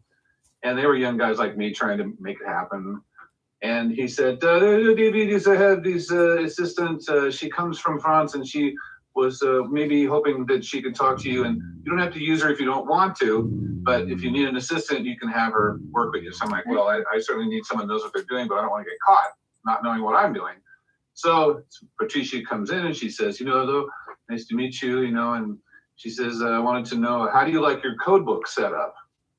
And I was like, code book. I had once seen a code book on a short that I watched someone else work on, but I had no idea how to answer a question. So I said, okay, well, how do you normally like to do it? She said, oh, I do this and this and this and this and this. And I said, that sounds fine. And she was so relieved that she could do her job. She never caught on that I had no idea what she was talking about. So there's this big pile of film on one side of the room and another big pile of sound on the other side of the room. She says, would you like me to sync up the dailies? I'm like, yeah, sync up the dailies. I'm like, sync up the dailies? So I was watching her over her shoulder while she did all the work, and that's how I learned how to do all that work. So late at night, I'd wait till everyone left, and I would get the film, and I'd set it up, and I'd flip buttons and run switches and got it going, and that's how I learned how to be an editor. Now, I don't necessarily recommend that, but it worked for me at the time. So that's my story. Now that story evolves into the fact that the director and I sat there for months, painstakingly cutting this film together from footage that wasn't really working, from a script that wasn't really working either. And we made a film out of nothing together after a 6-month period. It turns out that later I found out that Damien, the director, he never said anything to me because he was terrified he would find out that I didn't think he could direct any more than he thought I could edit. He was so afraid of that. It turned out he's a talented director and ended up doing films later on in his career. So we did another film, and this one was a 35 millimeter, went much better, and it won the grand prize at the Houston Film Festival out of 600 films. It also starred 2 young actors that hadn't quite broken into the mainstream at that time, and their names were James Spader and Eric Stoltz. Great. So that didn't hurt. Cool. So that's my story of how to break into film editing and anything else if you wanted to take the risk of not knowing what you're doing and just dive in. Great. So, with that said, the next topic is Space Command. So we have jobs. You can do jobs. You can paint. You can build sets. You can learn how to use power tools. I've got a complete shop ready to build sets. I have more set work to be done, and I'm looking for people that want to come down and help out. I have a couple of paid positions. I'm looking for someone who's very good at organizing computer files and possibly also organizing an area of shipping where, let's say, a Space Command pin has to be shipped to someone who purchased it, has to be packaged and with the right address put on it and taken to the post office. Those are 2 jobs I need right now that I actually have paid position money for. Cool. A runner is part of that too, possibly. So it's all at the studio that we have in Pico Rivera. So if anyone's interested in that job, please let me know. Great. And do you have to be in LA for these jobs? Some of them you do. Some of them you don't. You can be out of LA for some of the organizing. In fact, it's very likely because we have someone doing behind the scenes footage who lives in New York. And we have someone who does, oh, look at Lydia's there. Lydia's working with me right now building sets. Great. Of course. We have someone in my assistant is in Dominican Republic, and the person in charge of our crowdfunding and shipping all these items is in Bolivia. So there are plenty of opportunities for people outside of the states or the city to help out. It's a little tricky, but it can be done. Great. We've now become quite in love with Google Drive. So we put files on Google Drive, everyone accesses them, they all put up their information, watch each other adjust things and change things, and it's awesome. Great. So as long as the server in Colorado doesn't crash, we'll all be okay with Google Drive. So if anyone's interested in that, let me know. I'm going to put my information off to the side here in the chat, and you can reach me that way. Great. Plus, Mark Elaine, Dave Edison, others here. Christine knows how to reach me. Mark Goshevitz knows how to reach me. Lots of people do. Adam. So the third thing is the table email. I do the table email. If you want to get on the table email, you can reach out to me with my email, which I put in the chat. It's davefilms, DAVEFILMS @hotmail.com, and send me your email. Your email has to have your first and last name in it. It can't have like some nickname with a bunch of symbols or something. And then it also has to have the type of email of any kind except Yahoo. We don't like Yahoo. It doesn't work with Yahoo for some reason. I don't know why. Gmail's totally safe. So you can get on the table email that way. If you're having troubles with the table email that you have now, you can reach out to me that way for that too, and I can help you with that too. And that is about it. Yay! 3 cheers. Great. Thank you, David. So, Adam, is there another Mr. Sci-Fi question? Yes. Sorry, I lost it for a second. Look out. We have a question from Mark Lungo. Hi, Mark. So there's been a lot of cancel culture stuff in the news. Any thoughts on all these cancel culture controversies? I really haven't followed it, and so I think I think one has to be very careful not to reject people without them having a chance to defend themselves, and I think if you get too crazy about all of that, there's so many actors and actresses from the golden age that if we had actually known their true opinions or been privy to their day-to-day lives, we would loathe them. I in some cases, I choose not to read biographies of people because I don't want to know about their private lives. it's kind of like, people say, well, should Picasso's work be taken down because he was a misogynist?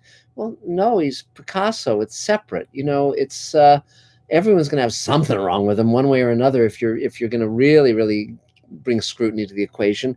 I mean, that doesn't mean that we forgive people who are, committing crimes or that sort of things. But I just think one has to tread a little softly in all of that. And I think that some people in certain corners are using, I'm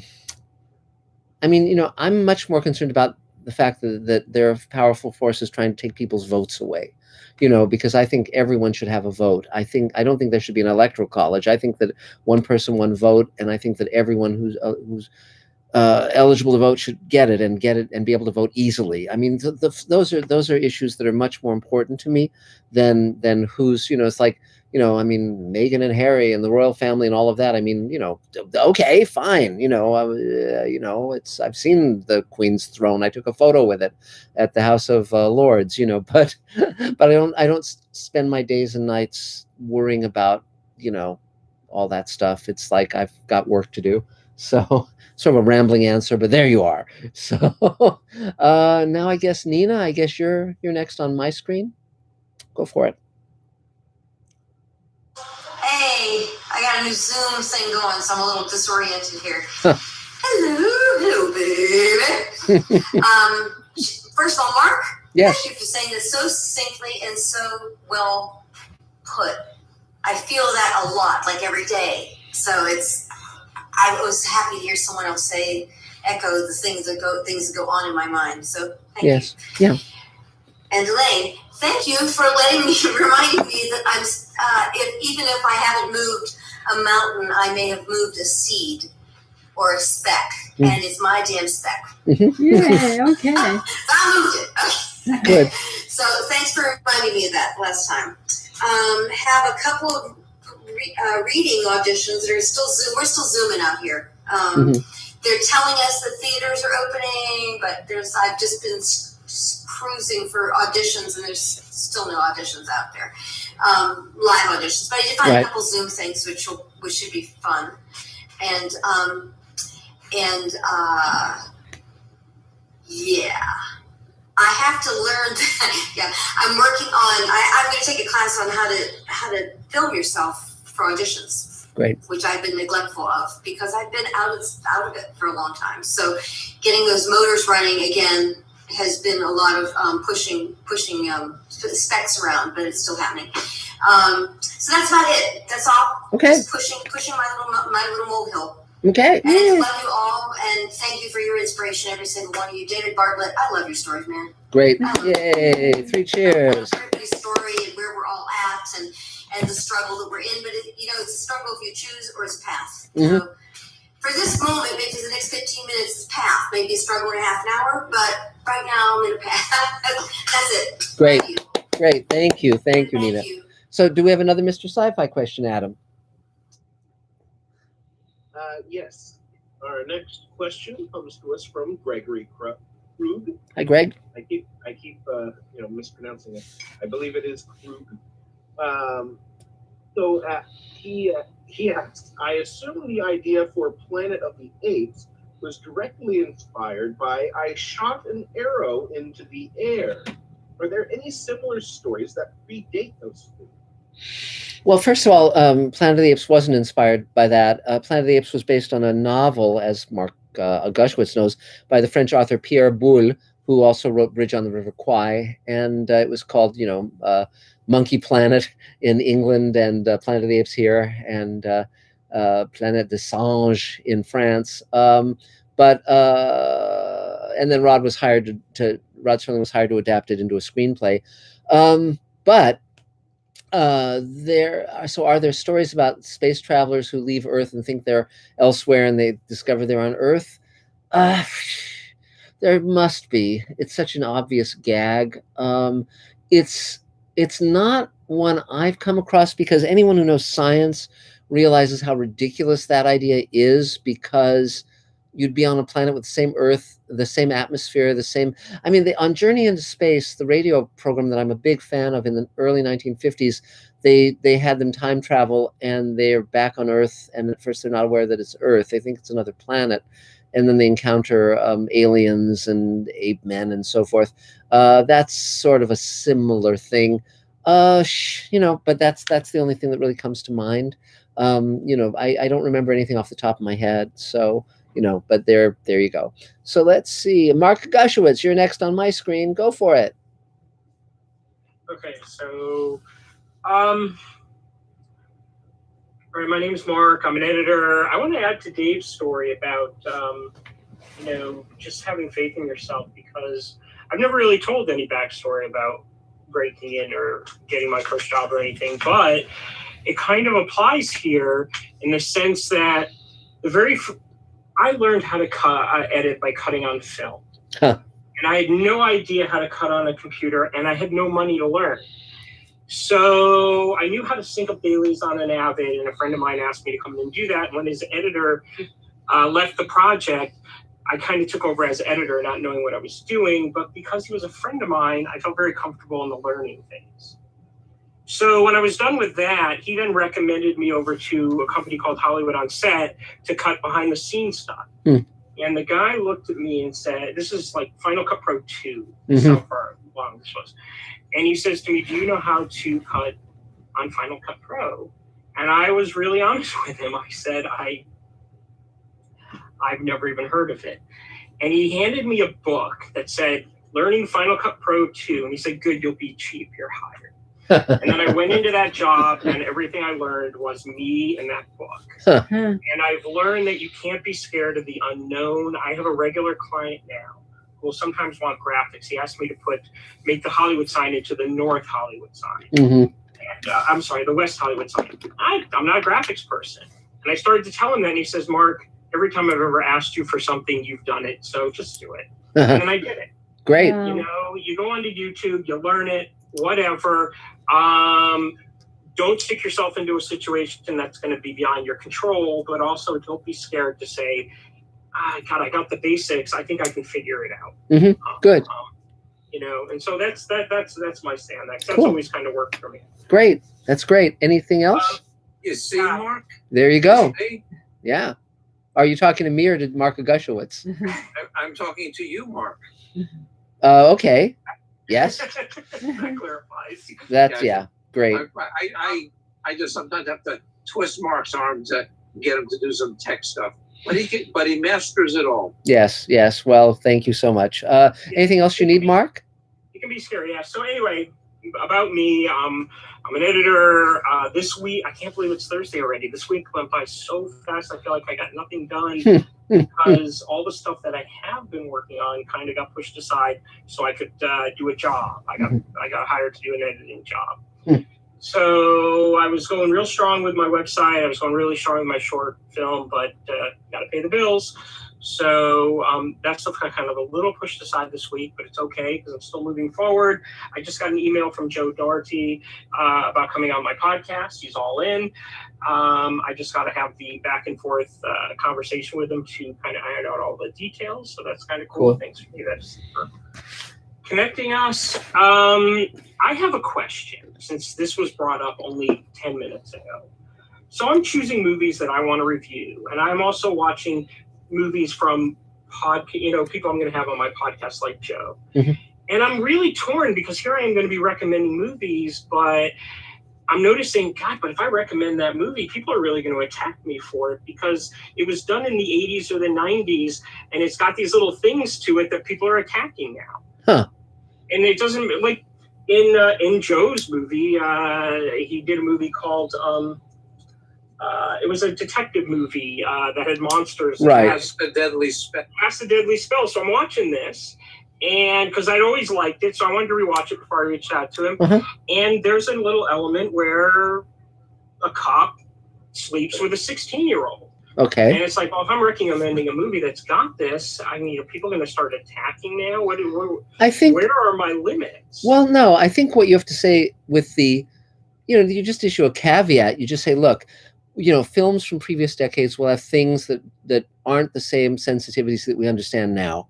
And that said, you can still get a lot of entertainment from these films. I would just say that, because I mean, my God, in the original Twilight Zone, you can find things that probably would offend this person or that person, but you can't live your life that way, because then you are limiting your experience of things, that one can benefit from. I'm just reading the newspapers, and right now Warner Bros. Is trying to erase Pepe Le Pew. He's a cartoon character for rape culture, and now they're attacking Miss Piggy. It's like, well, yeah. What can we have produced? Well, but again, I think there's a difference between looking at an accurate representation of the past versus not perpetuating stereotypical behavior in the present. I think those are two different things. For instance, people want to take certain words out of Huckleberry Finn, when people actually used those words back then, and Twain is presenting an accurate picture of attitudes. Then he's writing about racism deliberately. And so if you take out those words, you're erasing and sanitizing the past in a very, very negative way. And so that's my problem. Is I agree with that 100%. I think that you shouldn't go back and erase the past. No, you should learn from the past. And if you erase it, how can you learn from it? Yes. So, because when people attack stuff like Gone with the Wind and all that, it's like it's a sign of the times. Yes. It may not fit our times today, but you can learn from that. So I've been having those issues in my head, and I think you are just backing what I've been thinking all along. Just give the critique that I want, and let people take it for what it is. Yeah. Then for my film, we're on the last legs of it. I'm waiting for another round of sound from Earl. Great. Thinking about going up to his office to finish it off. Cool. Up in Sacramento. That's fun. Which we'll have to talk about in a little bit more detail, me and him. So everything's. It was a slow week for me, but I still feel like everything's moved forward just a little bit slower. Great. And as long as it keeps moving forward, I think I'm pretty good. Yay! 3 cheers. All right, that's it. Good, great, thanks. Good to see you, Mark. Is there another Mr. Sci-Fi question, Adam? Yes, but first we have a new commenter that I wanted to focus. Cool. Shout out to. Sure. CS, and that's SEA, and the letter S. Okay. Who says, just came to give you a thumbs up, and I hope you got your show on TV or whatever way you can get it done. Good luck from a Sci-Fi fan. Thanks. Thank you very much. That's appreciated. We're going for it. Yeah. So our next question is from Dr. Essex, Mm-hmm. who asks, do you like using licensed songs for scenes? If you had the money, is there a song that you'd like to storyboard for? It's an interesting question, and it's sort of a case-by-case basis. It's not something I really look to do because when I was coming up in the industry, you never, ever, ever indicated a song in a script, ever. It was a sign of amateurism. If you said, "Here's the soundtrack for this thing," and at this point we hear the Beatles singing "Hey Jude," and in this piece we hear Mick Jagger singing, "Jumpin' Jack Flash," and you'd think, "Oh, Jesus Christ, they don't know what they're doing." Then all of a sudden it changed, where all of a sudden you had all these screenwriters who were successful doing exactly that. And it's a tendency I really hate, because in many, many shows now, the song is so on the nose. Like, the killer's creeping up on the woman and the song is singing, "There's someone creeping up on you." And it's like, what? Or, it's so literal. And, there's a ton of music that I love, but it would have to be, because licensing popular songs is so expensive, and because we're working in such a limitation in terms of budget, that's the last thing I would want to spend money on at this stage. That doesn't mean I won't do that moving forward, but it's not something I'm worrying about now at all. So there you go. So let's see. So Ming Cheng, you're next on our screen. So go for it. Hi, nice to meet you all. You too. It's my first time to join. Welcome. Hi. Welcome. Thank you. And Earl invited me to this meeting. Great. I'm now in New York City. I'm a composer. Yay. Also a student. Oh, great. So today I know there's a great opportunity for me to know people and or developing some collaborations. So yeah, it's really glad to be here. And I'm looking for some collaborations. So I could stay in the United States Yes. for the next future years, since I'm original from China. Yeah, just curious if there's any chance for me as a film composer, Sure. media composer. Yes. Several things in that regard. First of all, I don't know if you're here when we mentioned, but the table is made up of thousands of members, most of whom are working professionals in the industry. And we have offshoots all across the country. So when the pandemic is over, there is a branch in New York. And David Bartlett can also hook you up with the table email where you can send out an email to all several thousand members. We've been having the table. Elaine and I originated the table 28 years ago, and it's been going every week since then. And so what you could do is you could send out an email saying, "Hi, I just joined the table, and here's a link to some of my music," and then people can listen to it, and then you'll get response. What's very helpful as a film composer is if you have anything that the music is put to the image. So in other words, if it's a clip that shows your music with a visual image, to see how you score to a visual image. Because we've had a number of really talented composers. I love their work. Who couldn't score. Well, they couldn't score because their work would not emphasize, it would dominate. They just weren't, they didn't have the feel. Yeah, they didn't have the feel to because it's such an incredibly difficult craft to mold that to picture.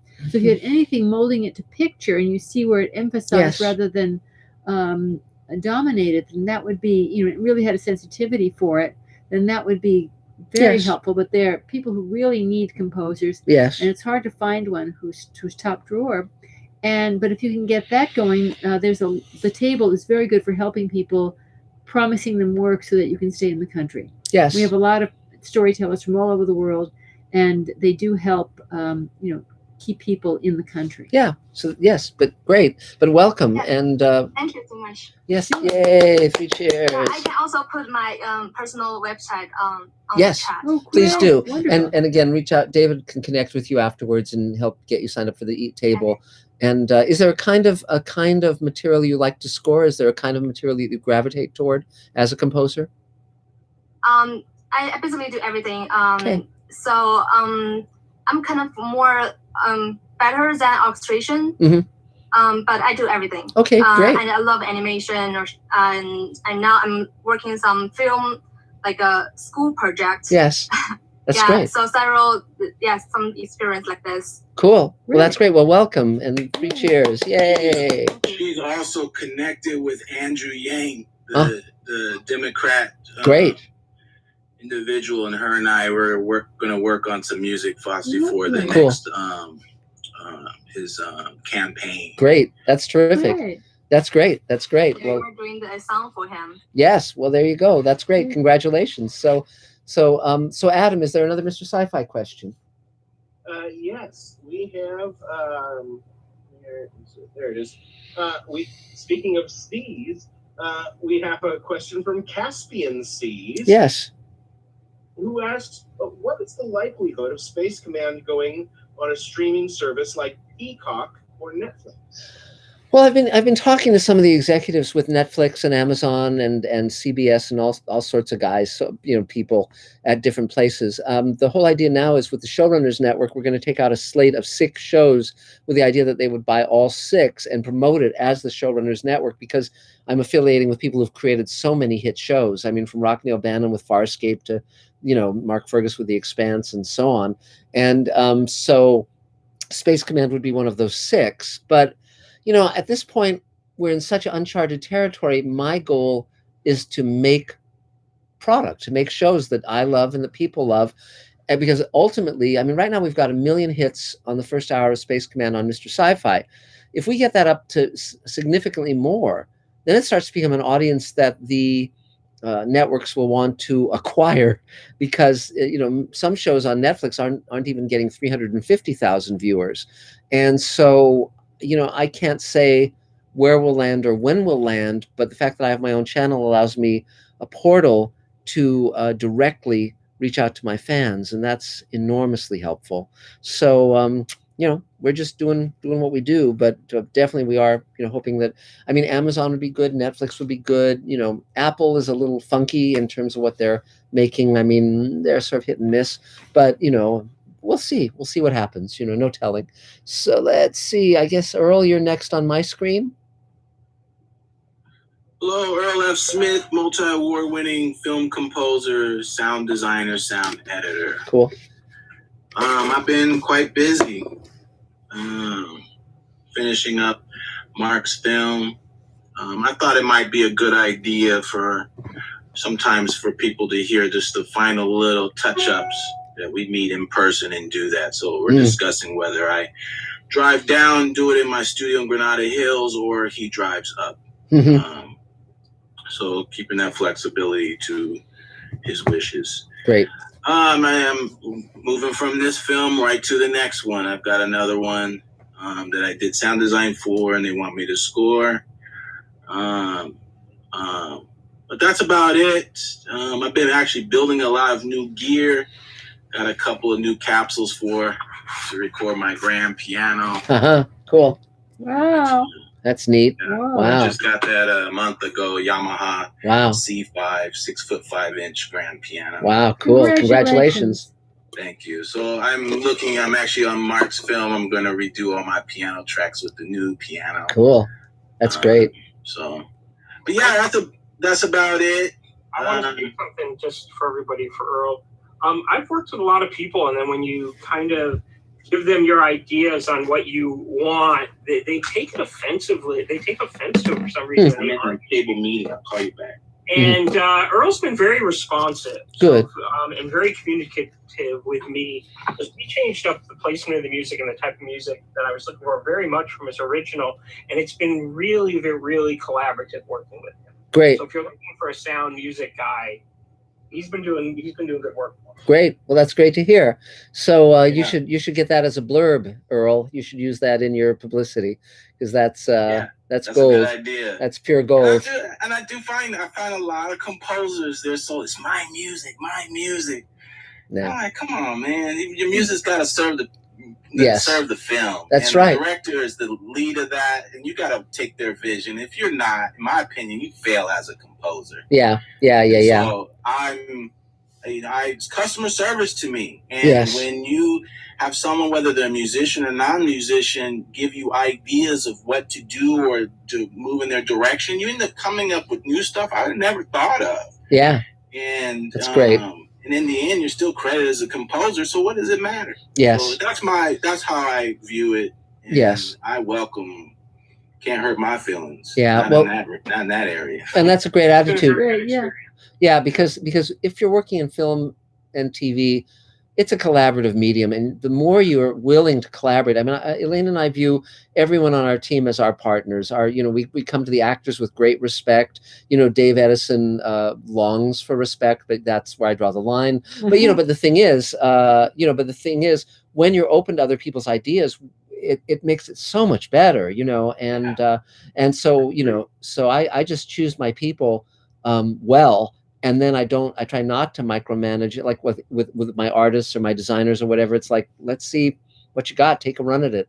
And Dave's been doing such great work. And David Bartlett's been bringing so much to the equation. So again, what I've learned, and this is very much with my work with Earl, but I had a friend, and we used to, because we were really good friends when we worked together, sometimes the fights would get kind of outrageous because we were friends. But I always would tell people, North was his name. North would want to go this way, and I'd want to go this way with the edit. Generally, we always found the best place to be was right here. Yeah. Right in the middle. Yeah. And so if you get collaborative and you don't think, oh, I'm right, you listen to the people you hire, you got to trust them because you hired them. Yes. And you got to trust yourself. You'll find that middle ground. Yes. And so that's kind of what's been going on with me and Earl. I just wanted to give him a little thank you. Shout out because that's he's great. been working hard for me. That's great. So anything else you need, Earl? No, that's it. Just introduce my friend in here, and everyone feel welcome. I'll talk to her about the possibility of her moving to LA. Cool. When she's finished school. And, yeah. She also mentioned curious about the Space Command and getting involved and helping and so forth. Yeah. So she's pretty on point. And so I think David Bartlett, you'll find she's a workaholic. That's and great. She'll be right on point to help. Cool. Find a lot of value in that. That sounds great. That sounds great. Well, welcome. Thank you, Earl. Yay. So do we have another Mr. Sci-Fi question, Adam? Yes, yes, we do. Our next question is from Neb, or N-E-B, Skip. Says, love your channel. I usually write young adult sci-fi, but recently I've been writing in the steampunk genre. It's fun. How do you feel about steampunk as a sci-fi genre? I like it if it's about something. So in other words, and for those who don't know what steampunk is basically science fiction set in a Victorian milieu where it's sort of like the H.G. Wells, Jules Verne kind of thing, but you can have all sorts of weird technologies that come off of that. But it's very much the Victorian look. And some of I love, some of the steampunk stuff I love. And of course, I'm a huge fan of Victorian science fiction. I mean, H.G. Wells is one of my favorite writers. I love The Time Machine and War of the Worlds and so forth. So, but again, it has to be quality material, regardless of the subgenre of science fiction. And that comes from creating characters that you care about and having a heart and having a point, all of that stuff. But yeah, so that's fun though. And, and I know a number of the writers who work in that genre. Morlock Night, which is acknowledged to be one of the first steampunk novels, was written by K.W. Jeter, whom I know. And, and Philip Jose Farmer was sort of writing in that genre even before it was called that. So was Harry Harrison. And of course, the guys back in the Victorian era like Jules Verne and H.G. Wells were doing that as well. So that's cool though. And we watched the Powell Time Machine, George Powell Time Machine yes. this past weekend, which I hadn't seen in decades. Yeah, I love it.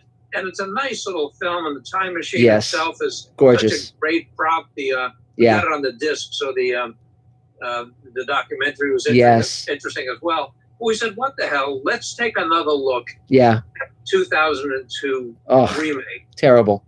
And Jesus, that thing missed. I know. And our friend Doug Jones is in it as a Morlock, by the way. But yeah, terrible. The only thing that got even close to right is I think they pretty nicely updated the look of the machine. Yeah, but I remember. But other than that, man. What were they thinking? I was at a party and I met the director of that film before he made the movie when he was prepping it, and he was like H.G. Wells' grandson or something, and he said, "Yeah, well, huh? Yes, what? I heard. I believe it was Simon Wells. Is that yes." Right? And he said, well, the book is really outdated. We're going to have to really do a lot to change it. And I thought, oh, you're dead. You're doomed. It's a great novel. And if you just adapted it appropriately, accurately, you would have a great movie. It's a spectacular piece of work. It really holds up. And so I knew that he was just totally going to make a piece of crap, which is what he did.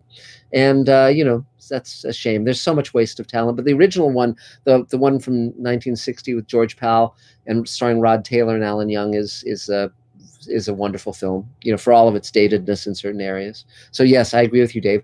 So great. So let's see. So Cornelia, I guess you're next on my screen. We can't exactly see you, but there we go. That's a little better. Hi. So can you unmute the mic? Oh, we can't hear you yet. There you go. Good. Is it okay for yes, you? we can. Okay, yes. Thank you. Cornelia, hang on just for a second. So Mark and everybody, Cornelia is an old dear friend of Space Command and mine. Great. She came to the table meeting once, and I was a little bit late, and I stepped in, and everyone turned and pointed to her and said, "You need to talk to her." A producer. Great. And she followed me around for 2 months. Wow. And our first day together was apocryphal, but it was an amazing time, and she's an incredible person. Plus, she's in Hungary. Wow. So it is right now 1:23 a.m. Wow, amazing. Well, it's good to see you, Cornelia. Welcome. Yes, it is middle of the night, and David, thank you very much for this great preamble.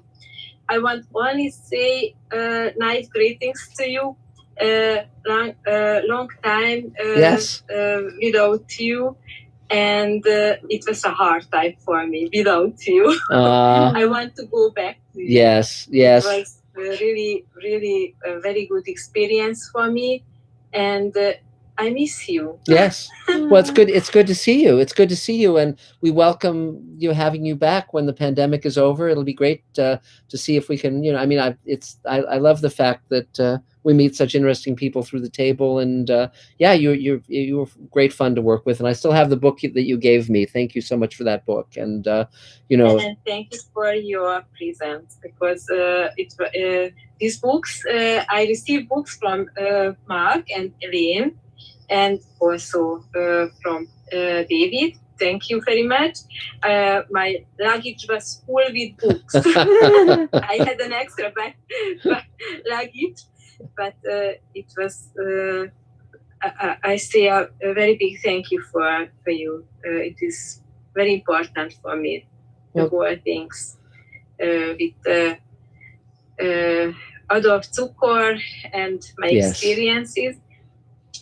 And long time. Maybe next time I will come to the meeting, and I will maybe tell you what happened in the next year. Mm-hmm. I had some experiences. I had shootings, a very big arena show, 5 concerts, and the last movie. It was. There were no guns involved. It was filming, right? Yes. Yes. Okay, just making sure. Good. Good. I will maybe send you pictures. Great. I had some experiences in editing, and I edit my movies in Adobe Premiere, and I have already some advertisements. My first really jobs, and I can maybe make a short video for you with my Hungarian experiences. Great, great. That'd be lovely. That'd be lovely, Cornelius. And I hope the best for you. Thank you. Thank you. And maybe see you next week. Well, we look forward to having you here anytime you want to be here on Zoom, and we look forward to next time when you're here in person. So 3 cheers. Yay. Good to see you. Take care. Stay safe. And great. So is there another Mr. Sci-Fi question, Adam? Yes. We have a great question from Scott Gamble. Okay. Scott? Now, today is, I believe, the 1 year since we started doing this table meeting online. Really? Wow. It's been about a year. Huh. Pretty amazing. So his question is, does anyone remember when the first table meeting was, month or even date? How many people were originally there? And is there anyone present here tonight that was there other than you and Elaine? We started in 1993, and there are no members from those original meetings, but Jim Metropole started to come fairly early on. We started a restaurant called Hampton's Restaurant that's no longer in existence, and the actual name of the table is the Hampton's Table, the Hampton's Round Table, and then it got shortened to the Table. We've had a lot of interesting people come and go through the table, and there's actually even a documentary where a filmmaker followed us for a year in 2009, and that you can find that documentary on various platforms.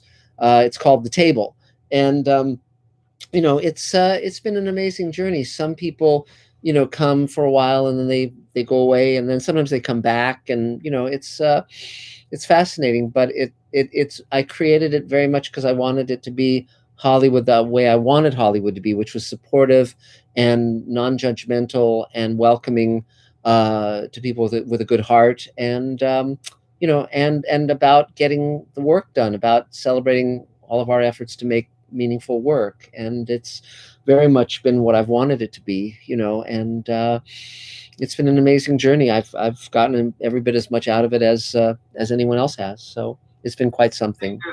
There's 2 people that have been on longer than I have. One of them is Craig Jackson. Yes. Who brought me, and the other one is Tom Katz's. Yes. Yes. I think 3 of us are probably the oldest. I was there in IHOP. Yes. Yeah, and that was. Yeah, we went to a lot of different restaurants as we'd get kicked out, or the restaurant would close, or be bulldozed in the case of Hamptons. Michael Reeves was a very early member of the table. You know, I co-wrote the Star Trek episode with him. But you know, it's just, yeah, there's been thousands and thousands of members over all the years, and it started in LA and then branched out to all the other ones, the ones in New York and Arizona and New Mexico and so forth. So yeah, great. So let's see. So I guess David Goldenholtz, you're next on my screen. David, are you? Hi, David. Yeah. All right. So what I do is I do voiceover. I also do sound, field mixing. Great. I've been getting into 3D printing. And with that said, is Earl still here? Or did he leave? Oh, he's there. Yeah, he's there. All right. So did you see the violin that I sent you? No, you emailed it to me? I did. Wow. I didn't get that. Let's check the email. I'll send you a private message right now. Yes. So I, for all of you to know, I printed a violin, a 3D violin, and it's a Gothic style type of violin. As of right now, for some reason, my webcam is not working, but next week I'll get it working, and then I'll have a picture to show you because I sent the violin to someone. So I will show you guys a picture of it. But I've been printing a lot of stuff. But aside from that, yeah, I been doing some voiceover work, but I do need some more work, obviously, because, you know, COVID and whatnot. And yeah, that's about it. That's me. That's who I am. So how are you promoting your work and yourself? Oh, I'm still promoting myself on the table. I did do what you guys suggested. I put myself, I put my name, I put all that stuff into a email. How do I say it? I kind of put like a little demo reel, I guess you could call it, with 4 or 3 different tonalities of my voice. Cool. Into one demo. Mm-hmm. Oh, okay. Okay. Okay. So anything else you need right now or any questions you have? Yes. So, Mark. Yes.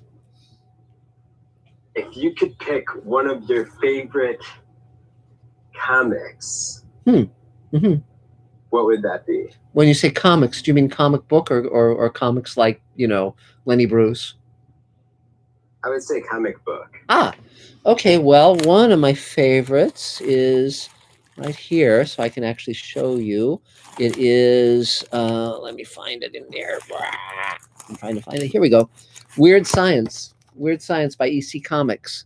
Weird Science, Weird Fantasy, Weird Science Fantasy. I like that a lot. And I'll show you another one that I really love. Hold on a second. It's right over here, because I've just been going through my comic book collection. This is absolutely one of my favorite comic books that no one ever talks about. This is a great comic book called Magnus Robot Fighter. And it's set in the future, and he fights robots. And it's a great comic book. It was done in the 60s. Gold Key? Yes. Wonderfully illustrated by Russ Manning and written by him as well. It had painted covers. This is the first issue right here. And it's a comic book that I love. And no one has ever made a movie of it or anything. But it's just great. So Gold Key has some fun comics and some interesting TV adaptations. Yes. Although Lost in Space was I think that was Gold Key, yes. Not Dell, a totally different storyline than the TV Lost in Space. It was, and there's a very elaborate story behind that, which I'll tell you sometime. But those are some. But then there's modern ones I like too. I thought Watchmen was very, very good. You know, and I've been reading Mobius lately. There's the World of Adina, which I think is very, very good. Mobius is an amazing artist, and you know, so there's a bunch of great stuff. So yeah, anything else, David? No, I'm good. Okay, yay, 3 cheers. So do we have a Mr. Sci-Fi question, Adam? Yes. We have a question from Conversational Shaving, who asks, "Are you going to be on Coast to Coast AM again anytime soon?" I should reach I've out. called in and spoken to you before. Yeah, I should reach out to George and his producer and talk about that. I mean, I haven't been on it recently, just because I've been so busy, and George kind of, I think, veered toward the far right. I'd heard. I mean, it doesn't matter to me particularly because I just like George Neary. He's a really nice guy, and we really kind of have a rapport. But I think he lost some of his listeners because of that during the Trump era. But yeah, but I always enjoy going on the show. The only problem is that it's so late at night, and I'm not a night owl. So, you know, George told me once that he was interviewing someone live on the air, and suddenly he heard them snoring, and they had fallen asleep under the table. You know, it was a telephone interview, and so it was live on the air with this guy snoring and totally out, and while he was being interviewed. So that's not surprising, but fortunately, I've never suffered that same fate. But yeah, no, George is great, and you know, actually, there's a show, a TV show that we created based on him, and we had a deal at Fox, and we also had a deal at Universal at one point, and it never moved forward. I was teamed with my friend David Simpkins, who created Briscoe County, and that's a show I might want to revive for the second batch of Showrunners Network series. So that's a conversation I'll have with George sometime in the near future. So now let's see. I think it is Elaine. Wonderful Elaine. Yay. Go for it, Elaine. Well, outside of the Space Command and all these other things, which Mark will talk about, I have a piece called Voiceless Roar that I'm trying to find the money for. Got some assistance with David Bartlett. It's a feature. It's a feature. The reason that I feel it's rather important now is it's set in small towns and the struggle of small towns, but it's about part of it is about how we're becoming alienated from each other, and the underlying not very pleasant motivations as to why we're becoming alienated from each other, which isn't what America is all about.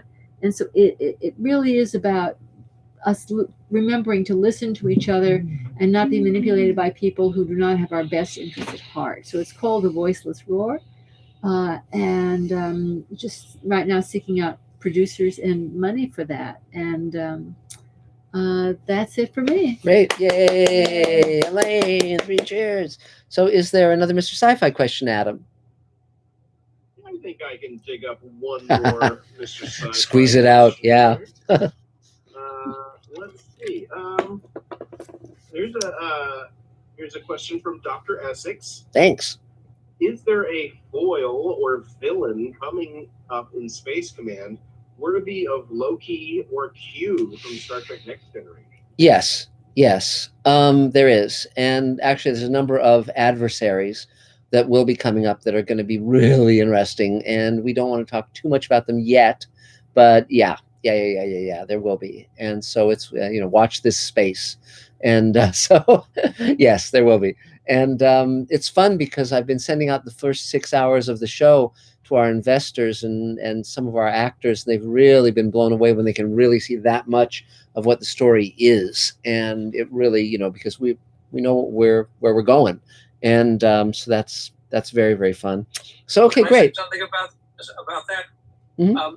Years ago, after we shot the first phase of Space Command, one of our star actors I ran into at a convention, and he had seen the cut. It was just the raw cut. There's no VFX on it. I won't say who. I already said it's a he, so that probably narrows it down to almost everyone. But he said, what did you see? He said, I said, he said, can Mark do this? can he pull this off? And I said, well, I've never met anyone more tenacious. So if anyone can, it's Mark. But let me ask you a question. When you leave the set, how often is it that you see anything of the film before the premiere? Yeah. And he just, never. I said, well, this is what it looks like in between. Yes. Which is why we should never send these things. Yes, yes. And you and I had that conversation at the time, Dave. So, yeah, absolutely. And I mean, I can understand why they're so impressed. Oh, well, thanks. I'm glad. Well, again, you know, my whole career, I've taken on projects that were impossible and then pulled them off, and then I choose something even harder. And that's worked very well for me, all the way from the Twilight Zone Companion through Space Command and the Showrunners Network. I mean, I like big challenges, and the people I choose as mentors are, you know, giants. And you cannot lie. What, Dave? And you cannot lie. That's besides the point. But it's great to be able to pull stuff off. You know, I mean, we've come a long, long way since those early days. My gosh, and many miles to go before we sleep. hey, look, it's actor Dale E. Turner. Yes. Well, hello, Dale. So how are you doing? If you want to take your turn and introduce yourself and say what you're up to and what you need, that'd be great. How you doing, Dale? What? Unmute it. You're muted. You're muted. We can't hear you. Can you hear us? There we go. Okay. Okay. So There. I knew it took a while to get here. I don't need anything. Okay. That's a start. All day today and pretty much most of tomorrow, I'm doing an audio play with the Antaeus Theater Group. They're doing a series of plays called the Zip Code Plays. It was very popular last year, so this is year 2. And I was cast to do the Pacoima series. So I've been rehearsing that all day. Back down. Say it again. What was that? Oh. Back down. Yeah. So, you know, we're doing this online and we had all kind of problems because unfortunately I have Spectrum, heretofore known as Scrotum, as my carrier. So so I think we got that all out of the way. Completed a couple of commercials at 3 since I think October. Guest starred on Mom, which is I think actually airing as we speak. So I'm good. Cool. I'm good. The grandson's good. My daughters are good. Everything's good. It's good. Anywhere where the people could see My Name is Lamar. Is that available anywhere? No. Well, actually, yeah, I've got. If people want to either email me or try find some way to get a hold of me, I can send them the link and the password. I'm under contract with a couple of companies who's supposed to be showing Lamar all over the world. So they have sort of the rights. But you know me, I'm a rebel. So if you want to watch it, get a hold of me. I'll get you some links and passwords. Just for everybody, it's an award-winning short film that you wrote and starred in, and did not direct, but wrote and starred in. Cool. Damn near directed it, but anyway. and also there's very proud of that. That's great. We're actually also having a table read on Sunday. I don't know if you might be available for that, but there's David Bartlett can follow up afterwards and we can explore this possibility because we're doing a table read on a pilot, so it's pretty cool. And Dave Edison is timing. Yeah, but we'll talk. So okay. I know that, dude. Connect you too. Yeah. So anything else you need, Dale?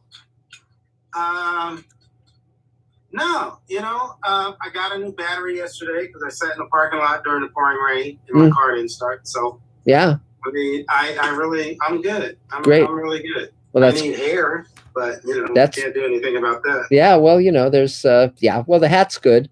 The hat works well. Yeah. So well, that's needed because I'm freezing in this house. I'm always wearing this hat. Yeah, it's a cold day. Well, good to see you. 3 cheers! Yay! Yeah. Good seeing you guys too. Great. It's been a minute. Yeah.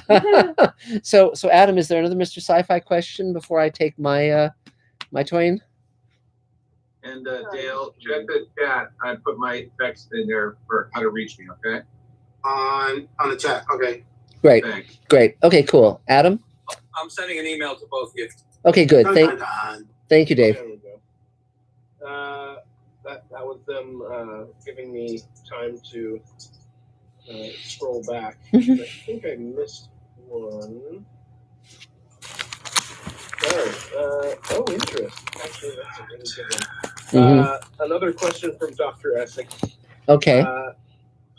And make sure you mute your mic, Dale, because it's you're just muted. Oh, I have a tendency to talk to myself. Yeah, that's fine. Great. Okay, go ahead, Adam. Dr. Essex wonders if you would write a puppet character like the Dominar from Farscape. We actually are going to have a character that's puppeteered, but it's not going to be like that character. I'm a huge fan of Yoda, the puppet Yoda, not the CG one, and and something that people don't know generally is that Magic Time, which is this great pilot that Elena and I wrote, where all the machines in the world stop running and magic comes back. That was actually under option to the Henson Company for a year, and they did development, artwork, and all sorts of stuff. So I was dealing with the Creature Shop very directly in London. So I have those experiences. So okay, so I guess it's my turn.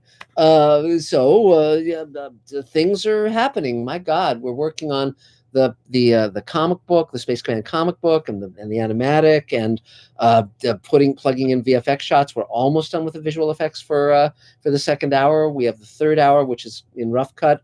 We've got the 2-hour bonus episode up on Mr. Sci-Fi. We have we've started shooting the next hour of Space Command, which we're going to be continuing. If you haven't seen the first hour of Space Command, go on to Mr. Sci-Fi. I just posted a new version with an extra scene in it, and also we just posted a video on the alien spaceship, which is really fun. The alien spaceship we're building. So beyond that, I'm writing the new book, Greenlighting Yourself. I'm over 2/3 of the way through that, thank God, and it's coming along very well. It's fun. And it's already sold, which is a nice thing to know that as soon as I finish it, it'll actually be in bookstores. Beyond that, we're working on the Showrunners Network, which is 6 series, including Sweet Haven and Magic Time and Fugitive Space and Rod Serling's After Twilight, and it's a huge project. It's a huge project. So so everything's going well. So I think that's about it for me. And anything else, guys? I think we've covered a lot of ground, as we always tend to. So again, as David Bartlett said, anyone who wants to be part of Space Command, we work with people long distance. We work with people in LA. We're very COVID precaution, aware. So, so that's something. And the table read we're doing. We can talk about that for 2 seconds. The studio has there's 2 studio areas. Yes. Both of them have COVID stations with thermometers and everything. Great. And I'm certified COVID compliance officer. So great. We did keep track of that, and we haven't had one in a year. We've had people working there 4 or 5 at a time sometimes, and not one person's ever gotten sick. Great, that's great. And we're also doing the table read of Sweet Haven on Sundays, the Zoom table read. It's an astonishing cast. I'm very thrilled. And I've wanted to work with Gates McFadden for a long time, ever since I saw her on Star Trek: The Next Generation, and Veronica Cartwright. I'm a huge fan, and I've never worked with her before, so it's great to have her aboard, as well as Bob Picardo and Mike Harney, who are old Space Command regulars. And I just heard from James Hong, and it's very likely he's going to do it. That'll be great. James was in Blade Runner, and James was in Blade Runner and Big Trouble in Little China. He's also in Space Command, and he's an amazing man. He's in his 90s, but my gosh, he's so great. And very convenient that he's immortal. Yes. And Francois Chau's in Sweet Haven as well. He plays the Jules Pierre Mao on The Expanse, the villain, and he's wonderful. And he's also in Space Command. Judith Smiley. Judith Smiley, she's going to be playing, opposite Barbara Bain, and so it's going to be quite fun to see her in the role. And yeah.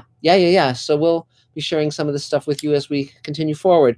So that's about it for now, guys. So thank you all for being here. Another great evening. Make sure you get on the table email if you're not. And we're here every Thursday, 5:30 p.m. Pacific time. So we'll see you next time. And thanks a lot, guys. Take care. Stay safe. Thank you. Bye. Bye, guys. Bye. Bye, everybody. See you next time. Okay.